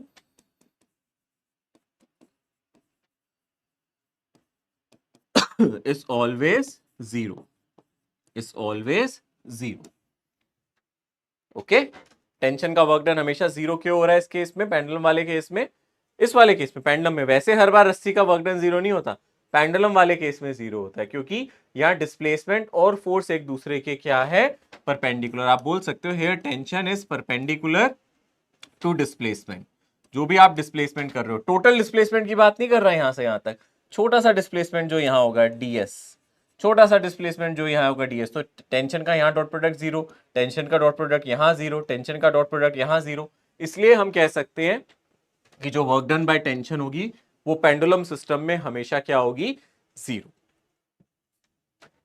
मैं इन पेंडुलम भी लिख देता हूं, पता चले आप ये रट के चले जाओ कि सर टेंशन तो हमेशा वर्क डन 0 करती है, हमेशा 0 नहीं करती, ठीक है ना। इस केस में 0 कर रही है, रस्सी हमेशा वर्क डन 0 नहीं कर रही, वो पेंडुलम के केस में 0 कर रही है, ठीक है। किसी को कोई डाउट है तो पूछ सकते हैं बच्चे इसमें, ठीक है ना। ओके, ऐसे ही सर मुझे डाउट है, हाँ जी बोलो।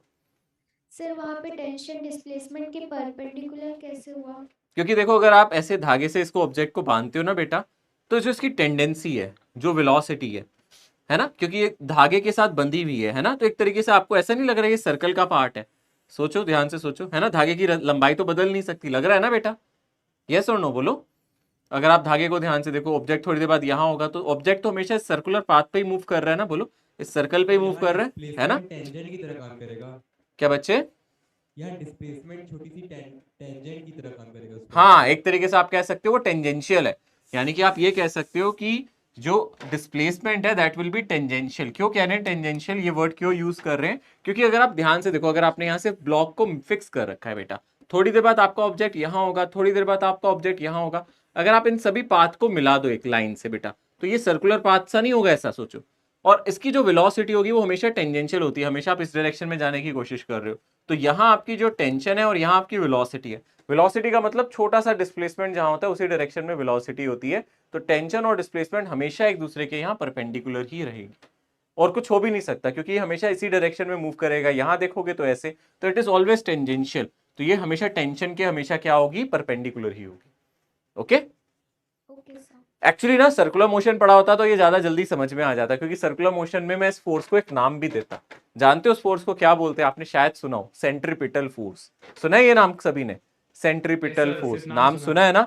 सेंट्रीपिटल फोर्स का मतलब यही होता है, हम कहते हैं अगर हम सर्कल में घूम रहे हैं तो एक फोर्स सेंटर की तरफ जरूर होगा, उसी फोर्स को हम क्या बोलते हैं? बोलो, सेंट्रीपिटल फोर्स। क्या बोलते हैं? Centripetal force. मैं पढ़ाऊंगा सर्कुलर मोशन में, तो आप याद रखना। आप ये भी कह सकते हो, हाँ सर यहां जो टेंशन है वो एक सेंट्रीपिटल फोर्स की तरह काम कर रही है। देख रहे हो, मान लो ये अगर आप इसको पूरा कवर कर दो तो एक सर्कल जैसा नहीं दिख रहा आपको, और टेंशन सेंटर की तरफ लग रही है। देख रहे हो, ऐसा नहीं लग रहा है ऐसे सर्कल का एक पाथ है, और टेंशन कहाँ लग रही है? Towards the centre. चाहे ऑब्जेक्ट कहीं भी हो, टेंशन हमेशा सेंटर की तरफ ही लगेगी। तो इसलिए हम इसको क्या बोल सकते हैं? Centripetal force. क्या कह सकते हैं? इसका नाम क्या है? Centripetal force. Centripetal force. तो ये क्या है? यहाँ टेंशन सेंट्रीपिटल फोर्स का काम कर रही है, और सेंट्रीपिटल फोर्स का वर्क डन हमेशा 0 होगा। सेंट्रीपिटल फोर्स का वर्क डन हमेशा 0 होता है। सेंट्रीपिटल फोर्स एक फोर्स होता है जो सेंटर की तरफ लगता है, सर्कल के सेंटर की तरफ। सेंट्रीपिटल क्या है? Centripetal force always towards center of circle।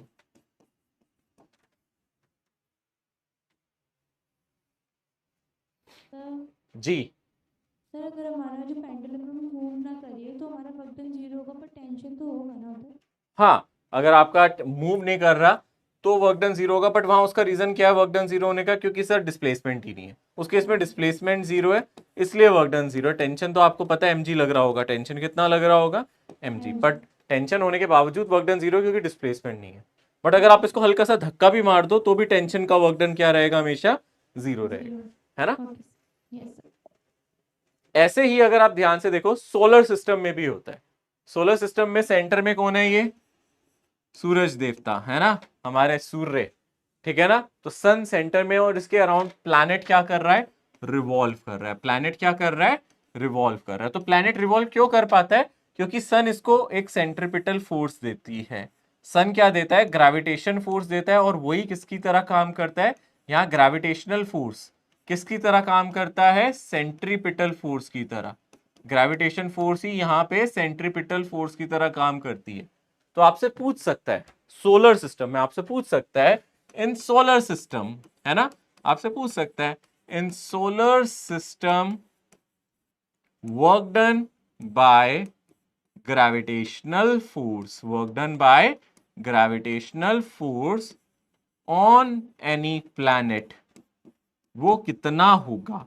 तो आप समझ गए कि यहां जो ग्रेविटेशन फोर्स है वो किसके बराबर है? ग्रेविटेशन फोर्स किसके बराबर है? This is equivalent to centripetal force. और सेंट्रीपिटल फोर्स का वर्क डन हमेशा क्या होता है? मैंने भी पढ़ाया था, सेंट्रीपिटल फोर्स का वर्क डन हमेशा क्या होता है? बोलो, 0। और ऐसा क्यों कहते हैं? क्योंकि सेंट्रीपिटल फोर्स हमेशा सेंटर की तरफ लगेगा, और ऑब्जेक्ट का मोशन हमेशा टेंजेंशियल होगा, तो ये हमेशा वेलोसिटी के परपेंडिकुलर होगा, यानी कि छोटा सा जो भी डिस्प्लेसमेंट हो रहा है ये हमेशा उसके परपेंडिकुलर होगा। तो अगर आप सेंट्रीपिटल फोर्स की बात करो, सेंट्रीपिटल फोर्स और आपका जो डिस्प्लेसमेंट है they are always perpendicular to each other. तो यहां से जो work done by centripetal force होगा, यानी कि ग्रेविटेशनल फोर्स ही सेंट्रीपिटल फोर्स है इस केस में, तो जो ग्रेविटेशनल फोर्स का वर्क डन है वो हमेशा क्या होगा? 0। ठीक है ना? तो ग्रेविटेशनल फोर्स का वर्क डन 0 होगा यहाँ।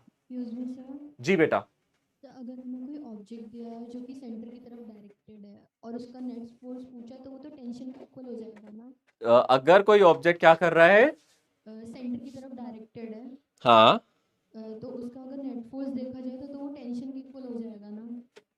टेंशन के इक्वल हो जाएगा, बट क्वेश्चन में आपने रस्सी वगैरह तो कुछ ली नहीं, क्या बोल रहे हैं? बट समझा नहीं मैं।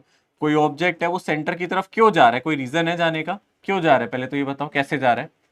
मतलब सर हम उसको जब रोटेट कर रहे हैं तो तो अगर वो अगर रोटेट कर रहे हैं तो सेंटर की तरफ थोड़ा जाता है, फिर तो घूमता रहता है, सेंटर की तरफ जाता ही नहीं है, तो उसकी वेलोसिटी हमेशा ऐसी होती ठीक है ना। फिर वो आप रस्सी से ऐसे घुमाओ तो कभी भी आपके हाथ के पास थोड़ा ना आता है, वो तो एक फिक्स डिस्टेंस पे, एक रेडियस पे घूमता रहता है ना।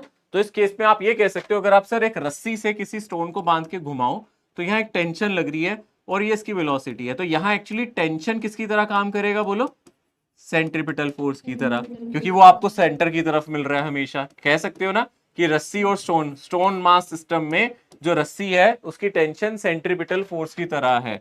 तो आपसे पूछ सकता है इस केस में वर्क डन बाय टेंशन, तो वो कितना हो जाएगा हमारा इस केस में भी 0, ठीक है ना, वो इस केस में भी 0 हो जाएगा।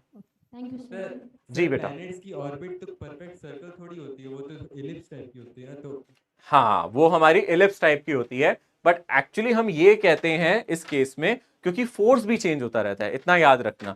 जो हम ऑर्बिट लेते हैं, बिल्कुल सही आपने कंसेप्ट पकड़ा है कि सर जो ऑर्बिट होती है वो एक्चुअली सर्कुलर नहीं होती, वो कैसी होती है बोलो, इलिप्टिकल होती है ना। कैसी होती है बोलो, इलिप्टिकल होती है। हमारी जो ऑर्बिट्स है वो इलिप्टिकल है, पर जो फोर्स है, सन भी बिल्कुल सेंटर पे नहीं होता उस केस में, सन थोड़ा सा आगे पीछे लोकेटेड होता है। बट एक्चुअली हम इसमें क्या करते हैं, हम मानते हैं हर टाइम इसका जो मोशन है वो सर्कुलर है, but with different different radius, यानी कि यहां फोर्स कुछ और है, इस हिसाब से जो यहां सर्कल बन रहा है वो हो सकता है अलग सर्कल बन रहा हो, और यहां पे जब वो लोकेटेड होता है तो इस फोर्स के हिसाब से वो चाहता है इस सर्कल को कंप्लीट करना। एक्चुअली क्या है, इलिप्स इन सभी का कॉम्बिनेशन है, इन सभी सर्कल्स का एक तरीके से कुछ टाइप ऑफ कॉम्बिनेशन है। इसको समझने के लिए बस आप इतना समझ सकते हो कि जो फोर्स है वो वेरी कर रहा है, क्योंकि जो सन से हमारा डिस्टेंस है वो फिक्स नहीं है। सन से डिस्टेंस फिक्स होता तो वो सर्कुलर मोशन में ही होता, क्योंकि इलिप्स भी एक सर्कल ही है अगर हम ध्यान से देखें, है ना। या फिर उल्टा बोलना चाहिए, सर्कल एक्चुअली एक इलिप्स है, circle is a special case of a ellipse.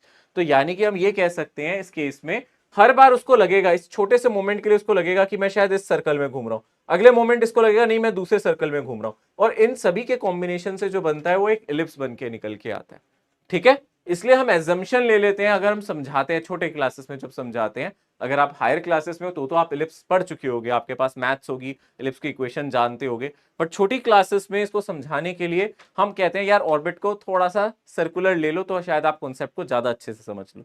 But क्योंकि आप 11th में आ चुके हो, इतने छोटे भी नहीं हो, इसलिए मैं आपको ये जरूर बोलूंगा, ऑल्दो ये इलिप्टिकल ऑर्बिट है, बट अगर आप ध्यान से देखोगे फोर्स बदल रहा है, तो फोर्स के हिसाब से इसका, और इसको ऐसा लगेगा कभी कि मैं छोटे सर्कल में हूं, थोड़ी देर बाद लगेगा मैं और बड़े सर्कल में आ गया, थोड़ी देर बाद लगेगा और बड़े सर्कल में आ गया, तो इसका जो सेंटर है वो बदलता रहेगा। इसको ऐसा लगेगा अभी मैं इस सर्कल में घूम रहा हूं, अभी से लगेगा मैं दूसरे सर्कल में घूम रहा हूं, बट इन सभी सर्कल्स का कॉम्बिनेशन लेके ही यहाँ क्या बनता है, एक इलिप्टिकल पाथ बनता है, ठीक है ना। थोड़ा हायर कंसेप्ट हो जाएगा आपको समझ में, अगर थोड़ा सा हिंट मिल जाता है तो that's okay. Okay, so not going in this direction, obviously इसमें ज्यादा पढ़ोगे तो फिर आप कंफ्यूज ही होगे। जस्ट आप मान के चल लो, अगर इजी तरीके से समझना, आप मान लो कि सर हम एजम्पशन ले लेते हैं कि मेरे सर्कुलर ऑर्बिट है, तो कोई दिक्कत ही नहीं है, ठीक है ना। ओके, नेक्स्ट थिंग इज, एक क्वेश्चन है, बैक स्लाइड में क्या देखना है बेटा,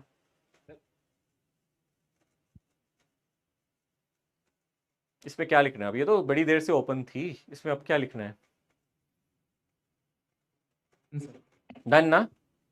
अब इस क्वेश्चन को करो, ये अच्छा क्वेश्चन है, ये हम लोगों को देखना चाहिए।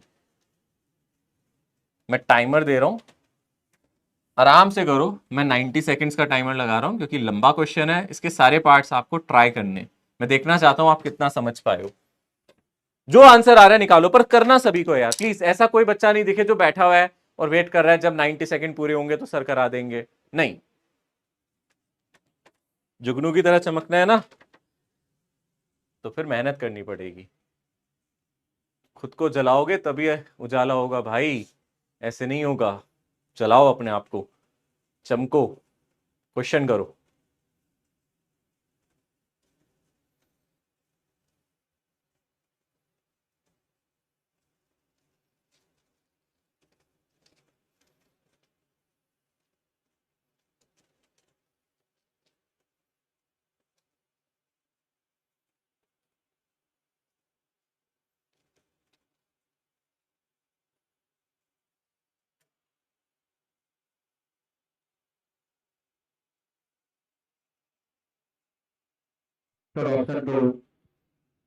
अबे 4 क्वेश्चन है, ये ऑप्शन नहीं है ऑप्शन 2 नहीं, 4 आंसर है इसके अलग अलग, ABCD ऑप्शंस नहीं है, ये चारों आंसर बताने हैं। अप्लाइड फोर्स का वर्क डन बताना है, फ्रिक्शन फोर्स का वर्क डन बताना है, नॉर्मल रिएक्शन और वेट का वर्क डन और टोटल वर्क डन बताना है। ऑप्शन नहीं है। Normal 20 newton, weight 20 newton. हाँ, पर उनका वर्क डन बताना है। Work done by these forces in 2 seconds. इन सभी फोर्स का वर्क डन बताना है आपको। फोर्स तो आपने निकाल लिया, वेरी गुड। ठीक है, इन सभी का वर्क डन और बताओ मुझे। मैं टाइमर अभी भी ऑन कर रहा हूँ। ठीक है, ऑप्शन मत खेलो, ये सब्जेक्टिव क्वेश्चन है, ये 4 पार्ट्स है क्वेश्चन के, ये ऑप्शंस नहीं है। अप्लाइड फोर्स का वर्क डन, फ्रिक्शन का वर्क डन, नॉर्मल का वर्क डन, टोटल फोर्स का वर्क डन। सर आंसर आ गया। आ गया? Yes sir.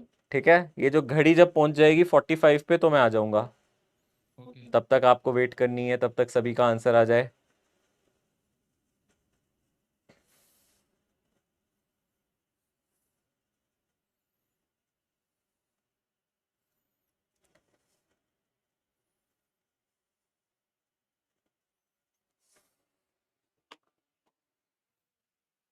ओके, सो मैंने देखा 1-2 बच्चों ने इसका रिप्लाई किया, और आंसर क्या आया आपका, जल्दी से बताओ मुझे। सर फर्स्ट का होगा 320, ओके, सेकंड का होगा -64, वेरी गुड, थर्ड का होगा 00, ठीक है, फोर्थ का होगा 256। Very good. ओके, सो इसका मतलब पूरा सॉल्व करा आपने, ठीक है ना। सो अगर आप ध्यान से देखो यार, क्वेश्चन को पहले कई बच्चों ने सही समझा, कई बच्चों ने एक्सेलरेशन वगैरह तो निकाल लिया। आगे जो फोर्स लग रहा है बच्चों वो कितना है, जल्दी से बोलो। अब यहाँ देखो, अब मत सॉल्व करने बैठना, पहले यहाँ देखो सभी स्क्रीन की तरफ, इधर उधर ध्यान नहीं, अब स्क्रीन की तरफ। आगे कितना फोर्स लग रहा है, 20 न्यूटन लग रहा है। नॉर्मल कितना होगा, ऊपर की तरफ। mg कितना होगा, नीचे की तरफ। mg कितना है, जल्दी से बोलो। mg सब बताएं। mg कितना है, मास कितना है इसका 2 kg, तो mg कितना है हमारा, वो भी मेरा 20 हो गया। तो नॉर्मल भी कितना हो गया मेरा, 20 हो गया। और फ्रिक्शन कितना लगेगा बोलो, फ्रिक्शन कितना लगेगा बोलो, म्यू इंटू नॉर्मल, है ना। फ्रिक्शन तो म्यू इंटू नॉर्मल होता है ना, तो 0.2 इंटू 20 यानी कि ये कितना लग रहा है बोलो, 4 न्यूटन। ठीक है, यहां तक किस किसने कर लिया था, जरा हाथ ऊपर करो, मैं देखना चाहूंगा, यहीं से दिख रहा है मुझे स्क्रीन से, किस किसने कर लिया था, यहां तक हो गया था पक्का, यहां तक, बहुत बढ़िया।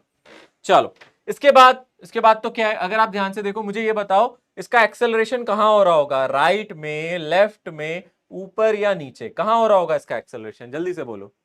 ऑब्वियसली कहां एक्सेलरेट कर रहा होगा बोलो, राइट साइड, है ना। तो एक्सेलरेशन निकालने के लिए क्या देखूं, नेट फोर्स देखूं, यहाँ 20 है यहाँ 4 है, तो नेट फोर्स कितना हो जाएगा आपका इस केस में, अगर आप ध्यान से देखो, नेट फोर्स कितना हो गया बोलो, 20 माइनस 4, है ना, कितना हो गया बोलो, 16 न्यूटन। और इसको हम क्या लिख सकते हैं, मास इंटू एक्सेलरेशन, तो यहां से एक्सेलरेशन कितना आ जाएगा, जल्दी से बोलो, 16/m, यानी कि एक्सेलरेशन आ गया 8 मीटर पर सेकेंड स्क्वायर। देखो ये एक्सेलरेशन आ गया, आराम से देखो, एक्सेलरेशन आ गया 8 मीटर पर सेकेंड स्क्वायर। तो मुझे बताओ 2 सेकंड में ये कितना डिस्प्लेस हो जाएगा, 2 सेकंड में ये ब्लॉक कहां पहुंच जाएगा, इसका डिस्प्लेसमेंट बताओ 2 सेकंड बाद, जल्दी से बोलो। इनिशियल वेलोसिटी तो इसकी 0 है ना, तो डिस्प्लेसमेंट के लिए क्या इक्वेशन यूज करूं, s is equals to ut plus half at²।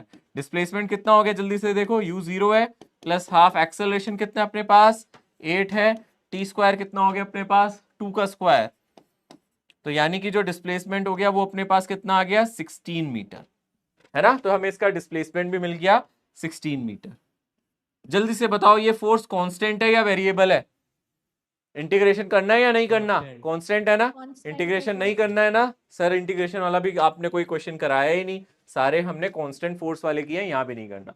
अब अप्लाइड फोर्स का वर्क डन निकालना है, work done by applied force, तो हम कौन सा फोर्स मल्टीप्लाई करें, अप्लाइड फोर्स कितना है हमारे पास, कितना है बोलो 20, और डिस्प्लेसमेंट भी आगे ही है, तो फोर्स और डिस्प्लेसमेंट में एंगल 0 डिग्री, जिस डायरेक्शन में फोर्स लगा रहे हो उसी डायरेक्शन में डिस्प्लेसमेंट, यानी कि यहां सिंपली क्या लिख सकते हो, फोर्स मल्टीप्लाई बाय डिस्प्लेसमेंट, यानी कि जिस डायरेक्शन में फोर्स है उसी डायरेक्शन में डिस्प्लेसमेंट है। इससे ज्यादा वर्क डन हो भी नहीं सकता था, तो ये हो जाएगा 16, इसको मल्टीप्लाई कर दोगे तो ये कितना आ जाएगा 320 जूल। इसमें कोई डाउट किसी को है, अभी पूछ लो, मैं नहीं बताऊंगा, कसम से बिल्कुल नहीं बताऊंगा इसके बाद मैं दोबारा ये। वहां नेट फोर्स नहीं लेंगे, मैंने नेट फोर्स का तो लास्ट में पूछा, नेट फोर्स का वर्क डन पूछोगे तो टोटल वर्क डन आ जाएगा, ठीक है ना, क्योंकि यहाँ क्वेश्चन में क्या बोला देखो, वर्क डन बाय क्या लिखा है देखो, applied force, work done by applied force, जो फोर्स आप अप्लाई कर रहे हो उसका वर्क डन पूछा है।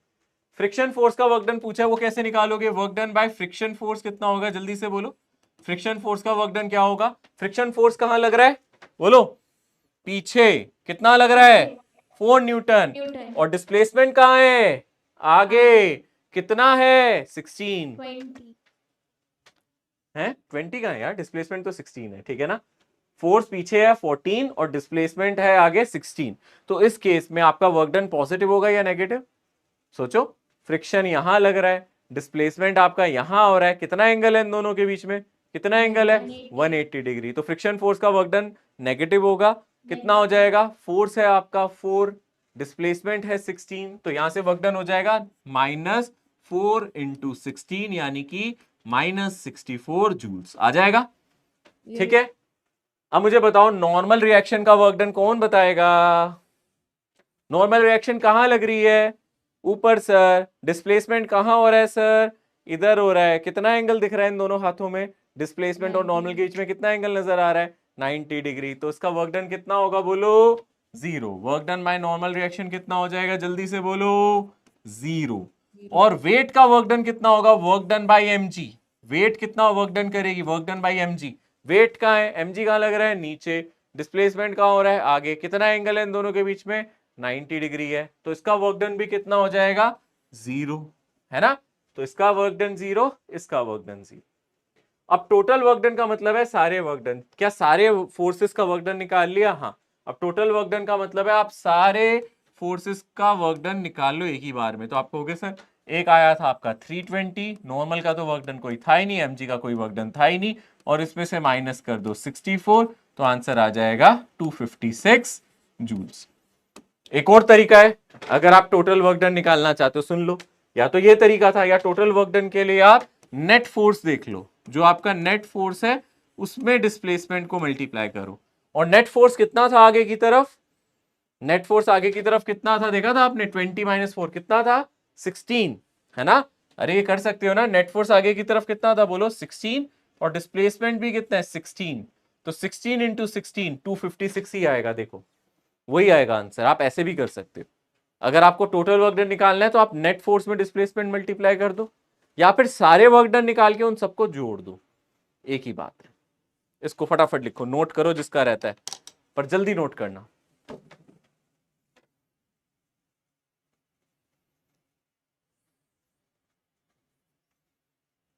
पहले हमने नेट फोर्स निकाला, फिर हमने एक्सेलरेशन, फिर हमने निकाला कि डिस्प्लेसमेंट हुआ कितना 2 सेकंड में।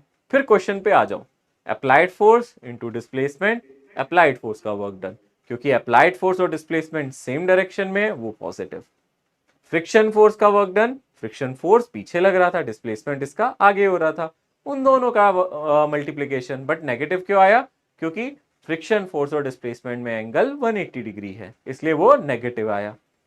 नॉर्मल रिएक्शन और वेट का वर्क डन 0 क्यों है? क्योंकि वो परपेंडिकुलर है ना डिस्प्लेसमेंट के, तो उनका वर्क डन 0 है।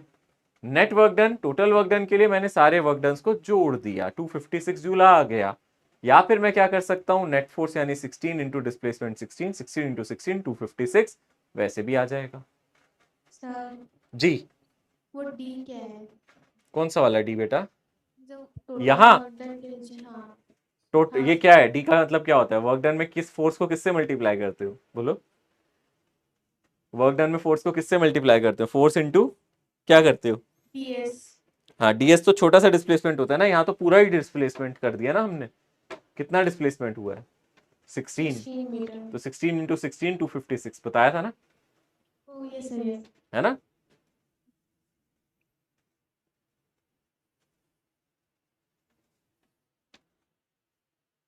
आ जाओ मैं आगे, ये नोट कर लिया आप सभी ने? अरे अब तो बहुत सारा टाइम दे दिया। हो गया ना? डन ना? Yes sir, yes sir, done. Okay, इस तरीके के सवाल भी हमारे एग्जाम में आपको देखने को मिलेंगे, जहां आपको फोर्स वेक्टर की फॉर्म में दिया हो, आई कैप, जे कैप, के कैप, और डिस्प्लेसमेंट भी वेक्टर की फॉर्म में दिया हो, आई कैप, जे कैप, के कैप। ठीक है। अब आपसे बोले वर्क डन निकालो, तो आप क्या करोगे? क्या फॉर्मूला है? अगर फोर्स कैसा है? कांस्टेंट है। अगर फोर्स कैसा है? कांस्टेंट, है ना। तो हम वर्क डन का फॉर्मूला क्या लिख सकते हैं, एफ डॉट डिस्प्लेसमेंट क्या आ जाएगा बोलो, आई वाले को आई से, जे वाले को जे से और के वाले को के से, यानी कि यहां से क्या आ जाएगा बोलो, F X S X plus F Y S Y plus F Z S Z, ऐसे कर सकते हो। ये फोर्स वाला वेक्टर है, ये डिस्प्लेसमेंट वाला है, दोनों का डॉट प्रोडक्ट ले लो और वर्क डन निकाल लो, हो गया, आसान है। और अगर क्वेश्चन में डिस्प्लेसमेंट नहीं दिया, आपको पोजीशन दे सकता है। डिस्प्लेसमेंट याद है ना आपको, क्या लिखते थे, final position vector minus initial position vector, ऐसे निकाल लेते थे ना हम डिस्प्लेसमेंट। हम ये भी कर सकते हैं, या फिर कभी कभी हमें कोऑर्डिनेट्स दे देता है। मान लो हमें कुछ कोऑर्डिनेट्स दे दे a1, a2, a3 और दूसरे कोऑर्डिनेट्स दे दे, यहां से हम जा रहे हैं b1, b2, b3 में। ये इनिशियल पॉइंट है क्वेश्चन में बोले और ये फाइनल पॉइंट है, तो आप डिस्प्लेसमेंट वेक्टर पहले निकाल लेना। b1 में से a1 माइनस करना, बोल देना b1 माइनस a1 आई कैप, और ऐसी b2 माइनस a2 जे कैप और b3 माइनस a3 के कैप। तो आप ऐसे पहले पोजीशन से डिस्प्लेसमेंट निकाल लेना। फाइनल पॉइंट सी है, इनिशियल पॉइंट सी है, आप ऐसे डिस्प्लेसमेंट वेक्टर निकाल सकते हो और फिर उसको फोर्स में मल्टीप्लाई कर देना, एफ एक्स और उसका आई कॉम्पोनेंट, एफ वाई फिर उसके आई जे कॉम्पोनेंट से, एफ जेड को मल्टीप्लाई करना उसके के कॉम्पोनेंट से। क्वेश्चन देता हूं अभी, इस पे सवाल दूंगा अभी, जल्दी से इसको लिख लो फटाफट। जी बेटा, वेरिएबल में क्या cos थीटा नहीं लिखते? वेरिएबल में क्या, cos थीटा। वेरिएबल में भी कॉस थीटा होता है, बट मैंने उसमें कहा था आप पहले छोटे से वर्क डन को निकालते हो। कॉस थीटा तो था ना उस फॉर्मूले में भी, integration of F D S cos theta, यही तो फॉर्मूला था, है ना। फॉर्मूला तो वही था, F D S cos theta, but उसमें थीटा बदल सकता है, इसलिए इंटीग्रेशन के अंदर रखा था थीटा को।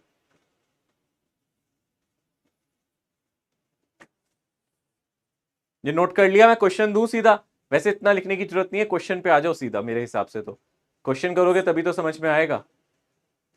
चलो क्वेश्चन क्वेश्चन क्वेश्चन, टाइमर दे रहा हूं, फॉर्मूला भी बता दिया। ना ना ना ना ना, अब नहीं आएगी बैक स्लाइड, अब नहीं आएगी, एक बार कर दी आगे तो कर दी। अब फॉर्मूला सोचो, मैंने बता दिया, रट रहे हो आप इसलिए बैक स्लाइड मांग रहे हो, समझा होता तो बैक स्लाइड नहीं मांगते मेरे से। अब फटाफट इस क्वेश्चन में अप्लाई करना है, वो फोर्स इंटू डिस्प्लेसमेंट करना है बस। इनिशियल पॉइंट फाइनल पॉइंट दे दिए, है ना। डिस्प्लेसमेंट वेक्टर निकालो पहले, सभी डिस्प्लेसमेंट वेक्टर निकाल लो फटाफट। आप 1 2 1 से 3 4 3 में जा रहे हो, डिस्प्लेसमेंट वेक्टर क्या होंगे निकालो, उसका डॉट प्रोडक्ट लो एफ से और मुझे आंसर बता दो।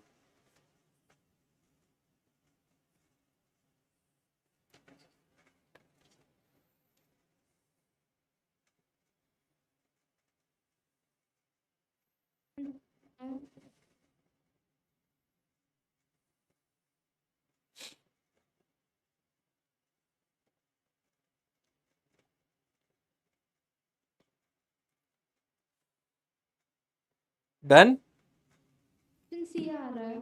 सी आ रहा है, बिल्कुल सही आ रहा है, सी ही सही है, ठीक है। पहले तो बताओ डिस्प्लेसमेंट वेक्टर कौन कौन निकाल चुका, बहुत आसान है यार। ये इनिशियल पोजीशन है, ये फाइनल है, बोल रहा है ना आप ए से बी जा रहे हो, है ना।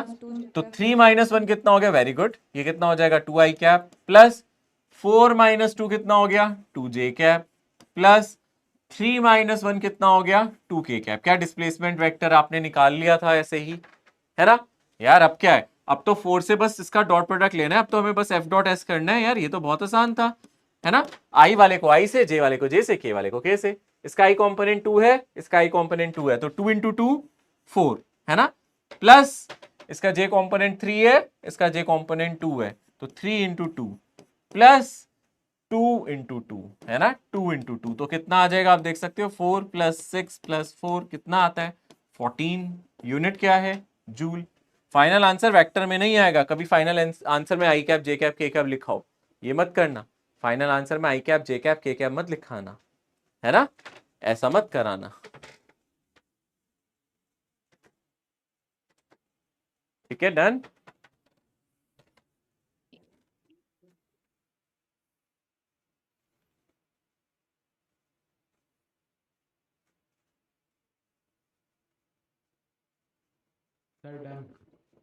बढ़ रहा हूं मैं आगे, ठीक है। इसका आंसर ये आ गया, ओके।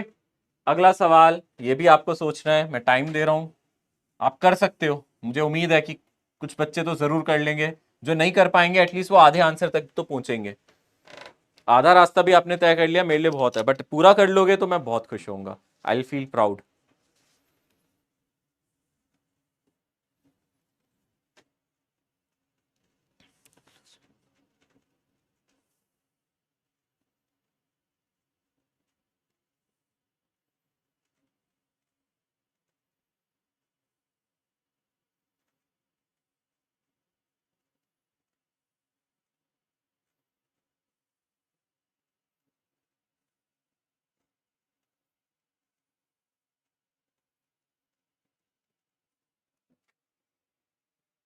ट्राई कर रहे हो ना सभी? अभी भी टाइम है, लगे रहो, लास्ट तक उम्मीद मत छोड़ना, हो सकता है आखिरी 1 सेकंड में ही आंसर आ जाए आपका।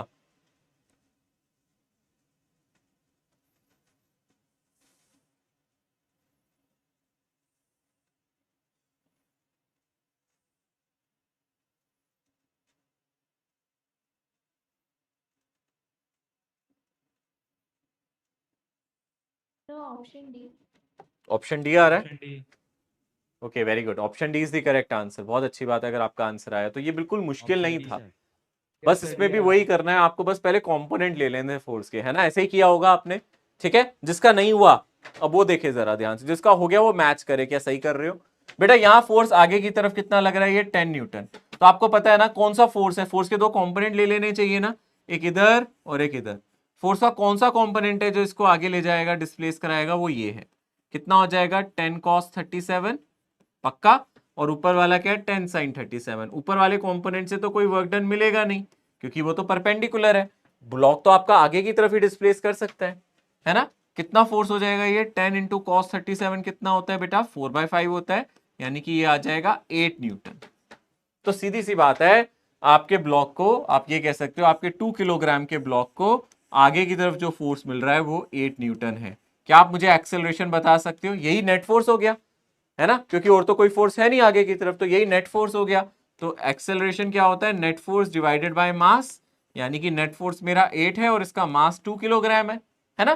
तो आपका जो एक्सेलरेशन आ गया वो आ गया 4 मीटर पर सेकेंड स्क्वायर। आ गया? अब मुझे बताओ उसने क्या बोला है, 2 सेकंड के बाद बताओ कि कितना वर्क डन हो रहा है। तो आप इसका डिस्प्लेसमेंट निकाल लोगे 2 सेकंड में। S is equals to U T plus half AT square से आप इसका डिस्प्लेसमेंट निकाल लो। तो S इज इक्वल्स टू कितना हो जाएगा? हाफ, एक्सेलरेशन आपका 4 है, टी स्क्वायर यानी 2 का स्क्वायर। तो ये कितना आ जाएगा? अगर आप इसको यहां से कैंसिल कर दोगे तो ये कितना आ जाएगा? डिस्प्लेसमेंट कितना आ रहा है आपका?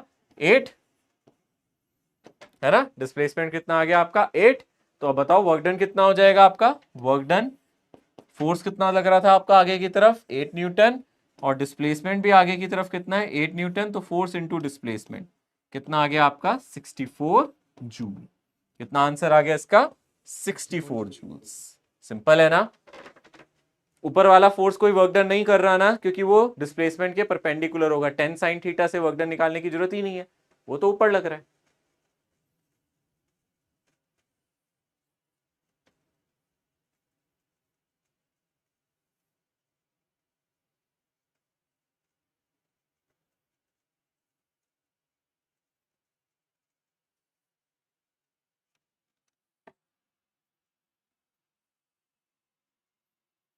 डन?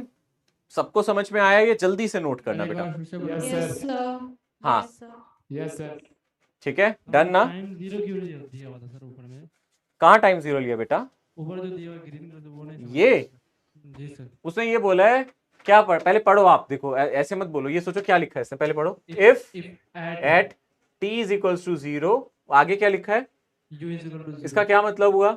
जब समय Time 0 था तब उसकी स्पीड कितनी थी? 0। इसका मतलब है ये कहना चाहता है कि ऑब्जेक्ट रेस्ट से स्टार्ट कर रहा है, मतलब पहले वो रुका हुआ था, फोर्स लगने से पहले वो मूव नहीं कर रहा था। आया समझ में? तभी तो हमने यहाँ u0 डाला है ना? Yes sir, thank you sir. ठीक है ना?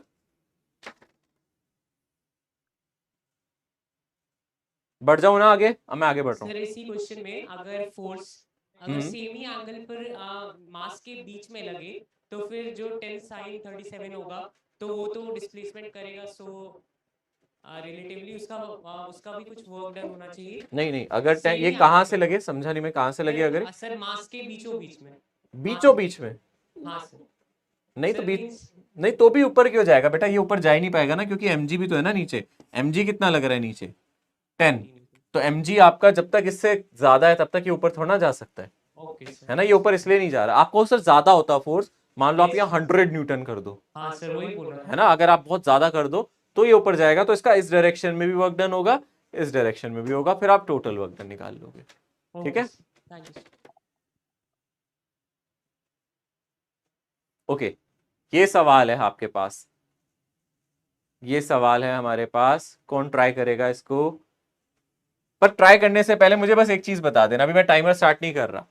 इस इक्वेशन में, इस फोर्स में कुछ स्पेशल नजर आ रहा है? कौन बताएगा क्या स्पेशल है? ये जो फोर्स है 2x+2, ये वेरिएबल है। मैंने कहा था नजरें गड़ा के रखना। ये फोर्स कांस्टेंट नहीं है, ये कांस्टेंट नहीं है। ये कैसा है? वेरिएबल फोर्स है ना? Very good. ये कैसा फोर्स है बोलो? वेरिएबल फोर्स है। क्यों वेरिएबल फोर्स है बोलो? क्योंकि सर आप x की वैल्यू बदलो, फोर्स बदल जाएगा। अगर आप यहां देखो x 0 है तो यहाँ फोर्स कितना होगा? जब x 0 होगा तो यहाँ फोर्स होगा 2 न्यूटन। आप जैसे जैसे x बढ़ाओगे, ये जैसे जैसे आगे बढ़ रहा है फोर्स बढ़ रहा है। देखो ना, x की वैल्यू आप बढ़ाते जाओ, बढ़ता जाएगा। x की वैल्यू जब 1 हो जाएगी तो फोर्स कितना हो जाएगा? 4। x की वैल्यू जब 2 हो जाएगी तो फोर्स हो जाएगा 6। x की वैल्यू जब 5 हो जाएगी तो फोर्स हो जाएगा 12। तो फोर्स कांस्टेंट नहीं है। और जब फोर्स कांस्टेंट नहीं होता है तो क्या करना होता है अपने को? जल्दी से बोलो, इंटीग्रेशन। तो अपने को क्या करना पड़ता है? इंटीग्रेशन करना पड़ता है। यानी कि यहां क्वेश्चन सॉल्व होगा इंटीग्रेशन से। अब इंटीग्रेशन का नाम सुनते ही आधे बच्चों के होश उड़ गए होंगे, मेरे को नहीं आता इंटीग्रेशन, जितना मर्जी पढ़ा लूंगा, पर बाद में भी यही कहोगे नहीं आता, है ना? और कई बच्चे बहुत आराम से क्वेश्चन सॉल्व कर भी लेंगे। चलो देखते हैं। आंसर आ गया। आ भी गया? बहुत बढ़िया। क्या आंसर आया आपका? 35। 35। ठीक है, बहुत तरक्की करोगे भाई, बहुत बढ़िया। Thank you sir. God bless you.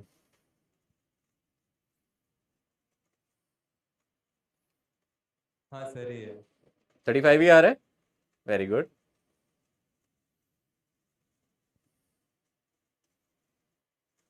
ये ऐसे 35 ही आ रहा है। इंटीग्रेशन हो गया ना? आसान वाला इंटीग्रेशन है ना, मुश्किल वाला तो है भी नहीं है ना? बहुत आसान सा इंटीग्रेशन है। डर रहे होगे इंटीग्रेशन से तो नहीं हो पाएगा, और अगर थोड़ा सा भी याद है इंटीग्रेशन तो आराम से हो जाएगा। पर याद नहीं होगा इंटीग्रेशन आधे बच्चों को। ठीक है, 35 आ रहा है। ये आ रहा है?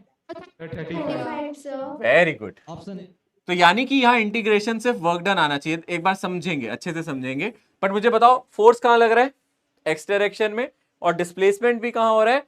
एक्स डायरेक्शन में। तो वर्क डन तो पॉजिटिव ही होगा, इसमें तो किसी को कोई डाउट नहीं है। फोर्स आई कैप में और डिस्प्लेसमेंट भी आई कैप में। तो मैं सिंपली यहाँ लिख सकता हूँ FDX लिख सकता हूँ वर्क डन को। मेरी बात समझ रहे हो? क्योंकि फोर्स भी एक्स डायरेक्शन में, डिस्प्लेसमेंट भी, डॉट प्रोडक्ट लेने की जरूरत तो है ही नहीं। ये भी इधर, ये भी इधर, तो डॉट प्रोडक्ट क्या होगा? cos 0 1 होता है। अगर मैं cos थीटा लिख भी दूं तो वो क्या हो जाएगा? 1। तो यानी कि हाँ, वैसे सर फॉर्मूले में cos थीटा आना चाहिए, पर cos थीटा cos 0 डिग्री हो जाएगा, यानी इसको लिखने की जरूरत नहीं है। तो यहां से वर्क डन कितना आ जाएगा? फोर्स कितना मेरा? जल्दी से बोलो, 2x+2।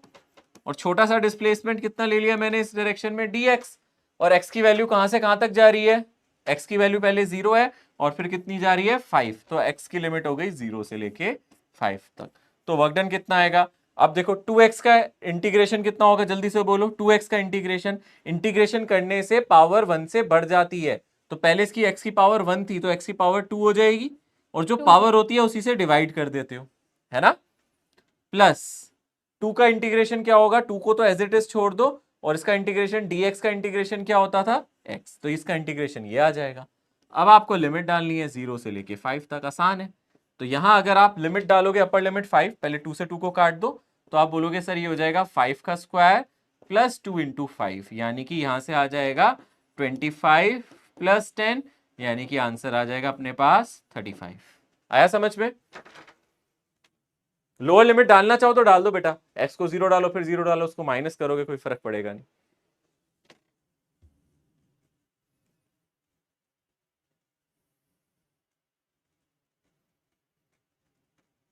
इंटीग्रेशन के लेक्चर निकाल लेना घर जाके, धूल जम गई होगी उस पे अब थोड़ी सी, काफी पहले पढ़ाया था ना।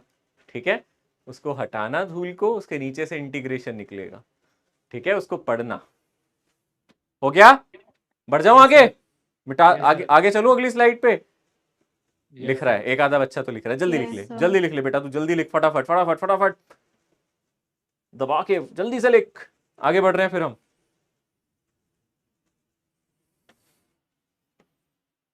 चलो आगे बढ़ते हैं।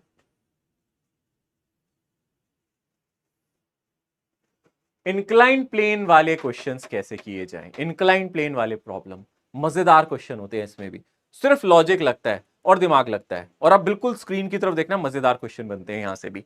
तो बेटा अगर आप ध्यान से देखो, ये इंक्लाइन प्लेन को मैंने फिक्स किया है, ये नहीं मूव कर सकता, ये चिपका हुआ है, ये जमीन से चिपका हुआ है, इसको मत मूव कराना, ये आगे पीछे नहीं जा रहा।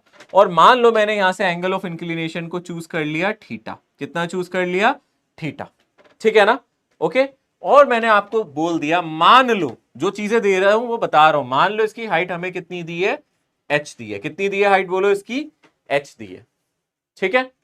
अब अगर ये ऑब्जेक्ट को मैं छोड़ता हूं, मान लो कोफिशिएंट ऑफ फ्रिक्शन भी दे देता हूं, तो ये नीचे जा रहा है, क्योंकि मैंने काइनेटिक दिया, इसका मतलब काइनेटिक फ्रिक्शन छोटा होगा और mg sin थीटा बड़ा होगा, तो ये नीचे जा रहा होगा, जा रहा होगा, जा रहा होगा, जा रहा होगा, और ये कहां तक पहुंच जाएगा, यहां तक पहुंच जाएगा। तो मैं पूछ रहा हूं, ये जब a से b तक पहुंच जाएगा, when it reaches from a to b, मैं आपसे एक सिंपल सा सवाल पूछ रहा हूं, what is the work done by gravitational force, अगर इसका मास कितना दिया जाए, m। सवाल सुनो दोबारा से, ये ऑब्जेक्ट a लोकेशन पे है, इसकी हाइट h है, एंगल ऑफ इंक्लिनेशन थीटा है, फ्रिक्शन प्रेजेंट है, पर ये स्लाइड करता हुआ पटाक यहां जाके टकरा जाता है। तो यहां जैसे ही वो टकराएगा, ए से बी तक जब वो पहुंचेगा, तो मैं आपसे पूछ रहा हूं work done by gravitational force कितना होगा, Fs cos theta. Fs cos theta, S क्या है, S तो मैंने क्वेश्चन में कुछ दिया ही नहीं, सर mgh mgh, प्लस या minus, sir plus plus, very good, एक बच्चे का आंसर आया है mgh, mgh, ठीक है, ये आंसर ठीक है। अब कोई सोचो, उसने आंसर दे दिया, अब लॉजिक लगाओ, उसने ये आंसर कैसे दिया, मुझे बस इतना बताओ, सभी बच्चे जरा देखो, इस पे ग्रेविटेशन फोर्स कहां लग रहा है, बाकी चीजें छोड़ो, mg कहां लगता है हमेशा, याद करो, mg कहां लगता है, नीचे की तरफ लगता है ना, पहले बताओ mg हमेशा कहां लगता है, नीचे की तरफ लगता है, ये ठीक है, इसमें किसी को कोई डाउट, mg कहां लगता है हमेशा, बोलो नीचे की तरफ। आप कहोगे सर ऑब्जेक्ट तो ऐसे डिस्प्लेस कर रहा है, ऑब्जेक्ट का जो डिस्प्लेसमेंट होगा वो तो यही होगा, ऑब्जेक्ट का डिस्प्लेसमेंट यही होगा, बट mg कहां लग रहा है, इधर की तरफ लग रहा है। तो अगर आप ध्यान से देखो, अगर mg यहां लग रहा है, ऑब्जेक्ट यहां से यहां पहुंच रहा है, तो ऑब्जेक्ट का वर्टिकल डिस्प्लेसमेंट, यानी कि जब हम वर्क डन निकालते हैं, हम क्या निकालते हैं, फोर्स, और इसका डिस्प्लेसमेंट फोर्स की डायरेक्शन में। अरे यार, इसका जो कंपोनेंट इधर होगा वो तो h ही होगा ना, अरे यार d का अगर मैं कंपोनेंट निकालूं, ठीक है ना, अगर मैं क्या करूं, मैं आपसे पूछूं इस d डिस्प्लेसमेंट का कंपोनेंट इस डायरेक्शन में क्या है, हाइपोटेन्यूज का कंपोनेंट परपेंडिकुलर ही तो होता है, यही तो हो जाएगा ना इसका कंपोनेंट, यानी कि mg की डायरेक्शन में जो डिस्प्लेसमेंट है, यानी कि इसका वर्टिकल डिस्प्लेसमेंट क्या h नहीं है, बताओ। mg दिख नहीं रहा तो मैं यहां ब्लैक से लिख दूं, कई बच्चों को शायद दिख नहीं रहा होगा, मैं लिख दूं यहां, ठीक है, ये नीचे की तरफ लग रहा है mg, नीचे की तरफ लग रहा है बेटा mg, ये डिस्प्लेसमेंट हो रहा है आपका d। तो मैं आपसे एक सिंपल सी बात पूछ रहा हूं, ब्लॉक जब यहां से यहां पहुंच जाता है तो इसका वर्टिकल डिस्प्लेसमेंट देखो, सिर्फ वर्टिकल डिस्प्लेसमेंट क्या ये नहीं होगा, vertical displacement, horizontal displacement block का ये है, वर्टिकल डिस्प्लेसमेंट ब्लॉक का ये है, देख रहे हो, ओ हाँ, तो mg नीचे और उसका वर्टिकल डिस्प्लेसमेंट नीचे की तरफ कितना है, h, तो हो गया, फोर्स नीचे और उसका वर्टिकल डिस्प्लेसमेंट h, तो वर्क डन हो गया mgh, खत्म। सर हाँ sir mg cos theta into d भी तो हो सकता है। अब दूसरी बात कि सर हम इसको दूसरे तरीके से कैसे करें, मैं समझ गया, दूसरे बच्चे सोच रहे हैं सर ऐसे मत करो, सर कंपोनेंट लेके करो, वहां से भी आंसर आएगा, पर आंसर सेम आएगा, कैसे, आप ये सोचो, डी को क्या लिख सकते हो, आपको क्वेश्चन में h दिया था, आप डी को क्या लिखोगे, आप कहोगे सर कंपोनेंट लेके करके कर सकते हैं, देखो कंपोनेंट से कैसे करेंगे, जो आप सोच रहे हो, आप सोच रहे हो कि सर हम एक काम करते हैं, हम इसका mg का कंपोनेंट लेते हैं, ये कितना होता है, जल्दी से बोलो, mg, बोलो बोलो, साइन थीटा, ये होता है, बोलो हाँ या ना, और ये वाला कंपोनेंट कितना होगा, जल्दी से बोलो, ये कितना होगा, बोलो mg cos थीटा। आप कहोगे सर उसका डिस्प्लेसमेंट तो d है ना, पर क्वेश्चन में d तो दिया नहीं, तो d को क्या लिख सकते हैं, h और थीटा की टर्म में, सोचो, आप इस ट्राइंगल का साइन थीटा निकाल लो, साइन थीटा इस ट्राइंगल से क्या होगा, वो होगा h डिवाइडेड बाई d, और अगर आप d निकालना चाहते हो ट्राइंगल से, वो आ जाएगा h by sine theta, check करो d यही है, इस ट्राइंगल में अगर आप डी निकालना चाहते हो, this is h by sine theta, yes और नो, बताओ, है ना। अब मुझे बता दो इस डायरेक्शन में फोर्स कितना है, mg साइन थीटा, और डिस्प्लेसमेंट कितना है, h बाय साइन थीटा। आप ऐसे भी निकाल लो तो भी देखना आंसर सेम ही आएगा, करके देख लो। mg साइन थीटा में क्या मल्टीप्लाई करना चाहते हो आप, डिस्प्लेसमेंट d ना, और d को क्या लिख सकते हो, h बाय साइन थीटा। तो क्या साइन थीटा ने साइन थीटा को काट नहीं दिया, क्या आंसर अभी भी mg h ही नहीं आया, बताओ, ठीक है ना।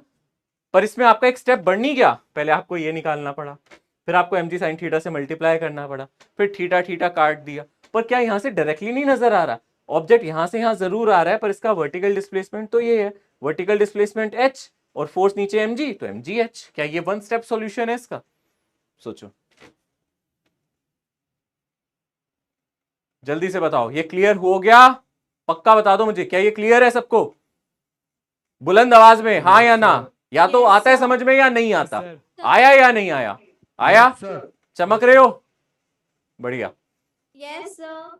बहुत बढ़िया। अब अगला पार्ट, अब मैं आपसे पूछूंगा कि यहां पे work done by friction force कितना होगा, work done by friction force कितना होगा,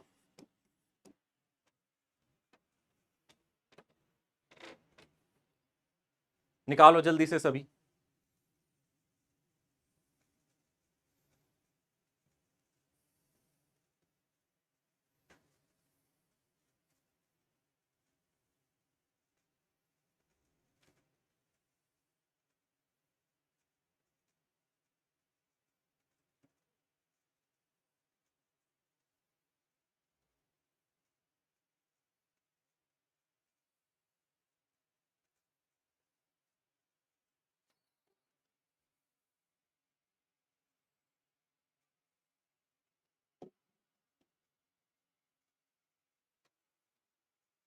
mg cos theta into f। Friction force कितना है, पहले बस मुझे इतना बता दो, फ्रिक्शन फोर्स काइनेटिक होगा ना, फ्रिक्शन फोर्स कितना आ रहा है जल्दी से बताओ, mu into mg cos theta। है ना, क्योंकि नॉर्मल रिएक्शन तो आप जानते हो ना, इंक्लाइन प्लेन में अगर आप ध्यान से देखो नॉर्मल रिएक्शन कितना होता है, जल्दी से बोलो, नॉर्मल रिएक्शन ये है, और mg cos थीटा यहां होता है, पढ़ा था ना ये आपने। और नॉर्मल रिएक्शन किसके इक्वल होता है, याद है, नॉर्मल किसके इक्वल हो जाता है यहां से, mg cos थीटा के। और फ्रिक्शन फोर्स काइनेटिक फ्रिक्शन क्या होता है, म्यू इंटू नॉर्मल, यानी कि आपका जो फ्रिक्शन फोर्स है वो क्या हो जाएगा, म्यू के mg cos थीटा। क्या फ्रिक्शन फोर्स सबने निकाल लिया, अब तो कुछ है ही नहीं, फ्रिक्शन फोर्स कहां लग रहा होगा बोलो, पीछे, और डिस्प्लेसमेंट कहां हो रहा होगा, आगे। कितना डिस्प्लेसमेंट किया है इसने यहां से यहां तक, d, और d की वैल्यू आपको h की टर्म्स में लिखनी है ना। तो यानी कि अगर आप वर्क डन निकालना चाहते हो फ्रिक्शन फोर्स से तो नेगेटिव आएगा, क्योंकि फ्रिक्शन पीछे डिस्प्लेसमेंट आगे, तो वर्क डन पहले तो नेगेटिव आएगा। और फ्रिक्शन फोर्स आपका कितना है बोलो, म्यू के mg cos थीटा, और डिस्प्लेसमेंट कितना है, h बाय साइन थीटा। तो क्या आंसर आ जाएगा, आप देख सकते हो यहां से आ जाएगा म्यू के mg, है ना, म्यू के mg h cot थीटा। आया ना समझ में, यस सर। सर ये तो तभी हेल्प करेगा सर जब हम लोग को इंक्लाइन प्लेन का हाइट जब दिया होगा ना सर। हाँ, तो मैंने क्वेश्चन में आपको हाइट ही दिया था, इसलिए अगर आपको डी दे रखा हो तो फिर आप डी की टर्म में आंसर निकालोगे, जो दे रखा है क्वेश्चन में उसकी टर्म्स में। मान लो मैं आप यहाँ देखो, एच का मतलब है, मान लो आपको मैंने हाइट 5 दे दिया और एंगल दे दिया, है ना, अगर मैंने आपको हाइट 5 दे दिया और एंगल दे दिया, तो आप सब कुछ इसी की टर्म्स में तो निकालोगे। या तो आप इसकी पहले साइड निकाल लेना ये वाली, आप ऐसे भी कर सकते हो कि सर मैं ये साइड निकाल के कर दूं तो भी हो जाएगा, तो सिंपली आप फ्रिक्शन फोर्स को इस साइड से मल्टीप्लाई कर देना, बट आंसर वही आएगा जो ये है, ठीक है ना, आंसर बदल नहीं जाएगा उससे, आंसर यही आएगा। सर जी बेटा, सर एक बार फिर से बता दो कि माइनस कैसे आ गया। बेटा फ्रिक्शन कहाँ लग रहा है, सोचो, ब्लॉक जब नीचे जा रहा है फ्रिक्शन कहाँ लगता है, पीछे। हाँ, फ्रिक्शन कहाँ लगेगा, फ्रिक्शन तो रोकने की कोशिश करेगा ना। अगर कोई चीज स्लिप करके नीचे जा रही है तो फ्रिक्शन रोकता है या उसी को सपोर्ट करता है, रोकता है। तो अगर ये आगे जा रहा है तो फ्रिक्शन कहाँ लग रहा है, पीछे लग रहा है ना। और डिस्प्लेसमेंट कहाँ हो रहा है बेटा इसका, आगे। कितना डिस्प्लेसमेंट हो रहा है, डी, है ना। तो फिर ये दोनों कौन सी डायरेक्शन में, फ्रिक्शन इधर, डिस्प्लेसमेंट इधर, तो 180 डिग्री एंगल पे है। और कॉस 180 क्या होता है, -1, पढ़ाया था ना। जब फोर्स और फ्रिक्शन, सॉरी, जब फोर्स और डिस्प्लेसमेंट अपोजिट डायरेक्शन में होंगे तो वर्क डन हमेशा नेगेटिव आएगा, ठीक है ना, वही किया मैंने। Thank you sir. सर जी बेटा, सर इसमें वर्क डन बाय फ्रिक्शन में हम लोग डिस्प्लेसमेंट की वैल्यू सीधे h क्यों नहीं रख रहे हैं? नहीं, डिस्प्लेसमेंट एच नहीं है ना, डिस्प्लेसमेंट एच नहीं है बेटा। हम डिस्प्लेसमेंट कौन सा लेते हैं पहले ये सोचो, डिस्प्लेसमेंट कौन सा लेते हैं जो फोर्स की डायरेक्शन में हो। आप mg वाले में देखना मैंने क्या किया था, जब मैं mg वाले की बात कर रहा था तो mg कहां लग रहा था बोलो, नीचे। तो मैंने कहा था तो नीचे वाला डिस्प्लेसमेंट निकाल लो, तो नीचे वाला डिस्प्लेसमेंट हमारा h था, तो मैंने mg को h से मल्टीप्लाई किया और काम खत्म। बट इस केस में अगर आप ध्यान से देखो, आपका फ्रिक्शन कहां लग रहा है, पीछे है ना, तो आपका डिस्प्लेसमेंट तो इस डायरेक्शन में है ही नहीं, तो इसके एंटी पैरेलल वाला आपने डिस्प्लेसमेंट देखा है ना। या तो आप इस डायरेक्शन में डिस्प्लेसमेंट हो रहा तो अलग बात थी, बट डिस्प्लेसमेंट यहां हो रहा है, यानी कि इससे 180 डिग्री एंगल पे हो रहा है, इसलिए मैंने वो वाला लगा दिया। ठीक है, okay sir, thank you. Okay बच्चा, पक्का ये सबको समझ में आ रहा है? इंटरेस्टिंग है ये चैप्टर, मजेदार चैप्टर है, बट बहुत ध्यान से पढ़ना पड़ता है बच्चों। ऐसा ही एक क्वेश्चन इंटरेस्टिंग सा बताता हूं, एक इंटरेस्टिंग सा क्वेश्चन है ऐसा ही, मैं आगे जा रहा हूं अगली स्लाइड पे। ऐसा ही एक इंटरेस्टिंग सा क्वेश्चन था, एक बच्चे ने ड्रॉपर बैच में पूछा था, मैं देखता हूं आप में से कोई इसका जवाब कर पाता है। लॉजिक यही है, मैं बता देता हूं, थोड़ा हिंट दे देता हूं, MGH वाला ऐसा ही कुछ लॉजिक है, बट आपको थोड़ा सा दिमाग लगाना पड़ेगा। क्वेश्चन ये था कि एक ऑब्जेक्ट है यहां जिसका मास है m, पेंडुलम था ना जैसे, इसको मैंने यहां से छोड़ा, उसने कहा सर हमने इसको छोड़ा और इसकी लेंथ कितनी थी l, इसकी लेंथ कितनी थी l, और ये यहां आ गया और इसके बाद आगे भी जाएगा। उसने कहा जब सबसे बॉटम पॉइंट पे आया, मतलब कि जब सबसे नीचे इस पॉइंट पे पहुंच गया, तो यहां से ए से बी तक पहुंचने में work done bye gravitation force कितना हुआ होगा। ए से बी में work done bye gravitation force कितना हुआ होगा, ए से बी आने में। बी लोएस्ट पॉइंट है, आपको पता ना, इसको छोड़ूंगा ये ऐसे जाएगा ऐसे जाएगा, बट वो कह रहा है सर ए से बी तक में ही पूछा गया था कि वर्क डन कितना होगा अगर इसका मास है m, और ये एंगल दे दिया था हमें, ये एंगल दे दिया था थीटा। कोई अपना दिमाग लगा के सोचना चाहे, आई विल बी हैप्पी अगर आप इसका आंसर करोगे, मुझे भी खुशी होगी कि आप थोड़ा सोच रहे हो। थोड़ी सी ट्रिग्नोमेट्री हो, थोड़ा सा दिमाग लगेगा, पर अगर आपने लगा दिया तो मुझे खुशी होगी, नहीं लगाया समझ भी लिया तो भी मुझे खुशी होगी। हर केस में मैं तो खुशी रहता हूं, ठीक है सर हाँ बोलो sir mg l minus l cos theta। Very good, definitely यही आंसर होगा, mg l 1 minus cos theta. Very good बेटा, ठीक है। कैसे किया इसने ये सोचो, कोई दिमाग लगाएगा और कैसे किया, कुछ आइडिया लगा किसी को? ठीक है, वेरी गुड। कैसे किया इसने सोचो, पहले ये बताओ, सब सोचो mg कहां लग रहा है, सब तो को अब छोड़ दो, अब सोचो mg कहां लग रहा है, नीचे। क्या mg अपनी डायरेक्शन बदल रहा है? ये ब्लॉक कहीं भी हो, mg हमेशा कहां लग रहा है बच्चों, बोलो नीचे लग रहा है। तो मैं सिर्फ a से b में इसका नीचे का डिस्प्लेसमेंट देख लेता हूं। मुझे एक बात बताओ, इसका डाउनवर्ड डिस्प्लेसमेंट क्या ये नहीं होगा, ये इतना जो डिस्प्लेसमेंट है क्या ये नहीं चाहिए मुझे? सोचो बेटा, यहां से यहां तक जरूर पहुंच गया, मैं वर्टिकल डिस्प्लेसमेंट की बात करूं, मतलब कितना नीचे आ गया, मैं तो यही कहूंगा ना, इसका वर्टिकल डिस्प्लेसमेंट ये है। पर ये कैसे निकालूंगा? आप ट्राइंगल को देखो बेटा, ये ट्राइंगल दिख रहा है सबको, जल्दी से बताओ, ये वाला ट्राइंगल दिख रहा है जिसको मैंने येलो कलर से बनाया, सबको दिख रहा है? इसका ये वाला डिस्टेंस कितना होगा इस ट्राइंगल का? ये अगर l है तो ये होगा l cos थीटा, ये होगा ना l cos थीटा, देख रहे हो ये कितना होगा l cos थीटा। और ये टोटल लेंथ कितनी है यहां से यहां तक, दोबारा से l, रस्सी की लंबाई थोड़ा ना बदल जाएगी, रस्सी यहां भी l डिस्टेंस की थी और यहां से यहां तक भी रस्सी की लंबाई l है, और इतना डिस्टेंस है l cos थीटा, यानी कि ये डिस्प्लेसमेंट ही तो मुझे चाहिए था s। ये कितना आ गया? आप कहोगे सर l में से l cos थीटा को हटा दो, यानी कि l minus l cos theta. ये स्टैंडर्ड रिजल्ट है जो आप याद भी रख सकते हो, L1 माइनस cos थीटा भी लिख सकते हो, यानी कि इसका जो नीचे की तरफ डिस्प्लेसमेंट हुआ वो कितना हुआ, L1 माइनस cos थीटा। तो work done bye gravitation force हो जाएगा gravitation force multiply by L1 minus cos theta. आया समझ में?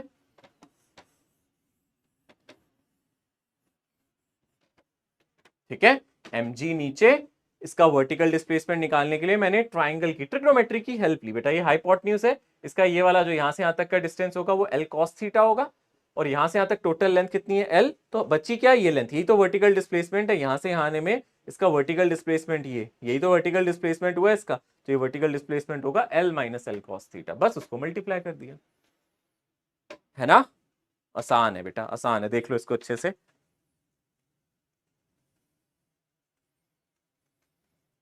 डन, पक्का? Very good. मजेदार था या नहीं था ये कॉन्सेप्ट? हाँ जी, ये वाला तो हो गया, बट वो आपने बताया था कि इसके सिलेबस का आप बताओगे सर। थोड़ा सा तेज बोलो बेटा, बहुत स्लो बोल रहे हो, आपकी आवाज बहुत कम आ रही है। मैं पूछ रहा हूँ कि फिर स्प्रिंग या फिर इसको कौन सा टॉपिक आएगा? जो कौन-कौन टेस्ट मतलब आएगा, आने वाले टेस्ट की बात कर रहे हो? हाँ, 13 अगस्त को जो है। हाँ, जो 13 अगस्त को होगा उसका मैंने बोला था सिलेबस में अपलोड करवाऊंगा, उसके बाद ही आपसे डिस्कस करूंगा, ठीक है ना? सर कोई मतलब आइडिया तो एक मतलब लगभग जितना कैसा आपका आएगा? कंप्लीट होगा, मैं आपको पहले बता रहा हूँ, जितना मैं कोर्स कराऊंगा, क्योंकि आप पढ़ तो मेरे से ही रहे हो, मेरे से पहले तो पढ़ नहीं पाओगे, तो घबराओ मत। जितना मैं पढ़ाऊंगा उतना ही टेस्ट में दूंगा, तो आपको डेली क्लासेस अटेंड करनी है।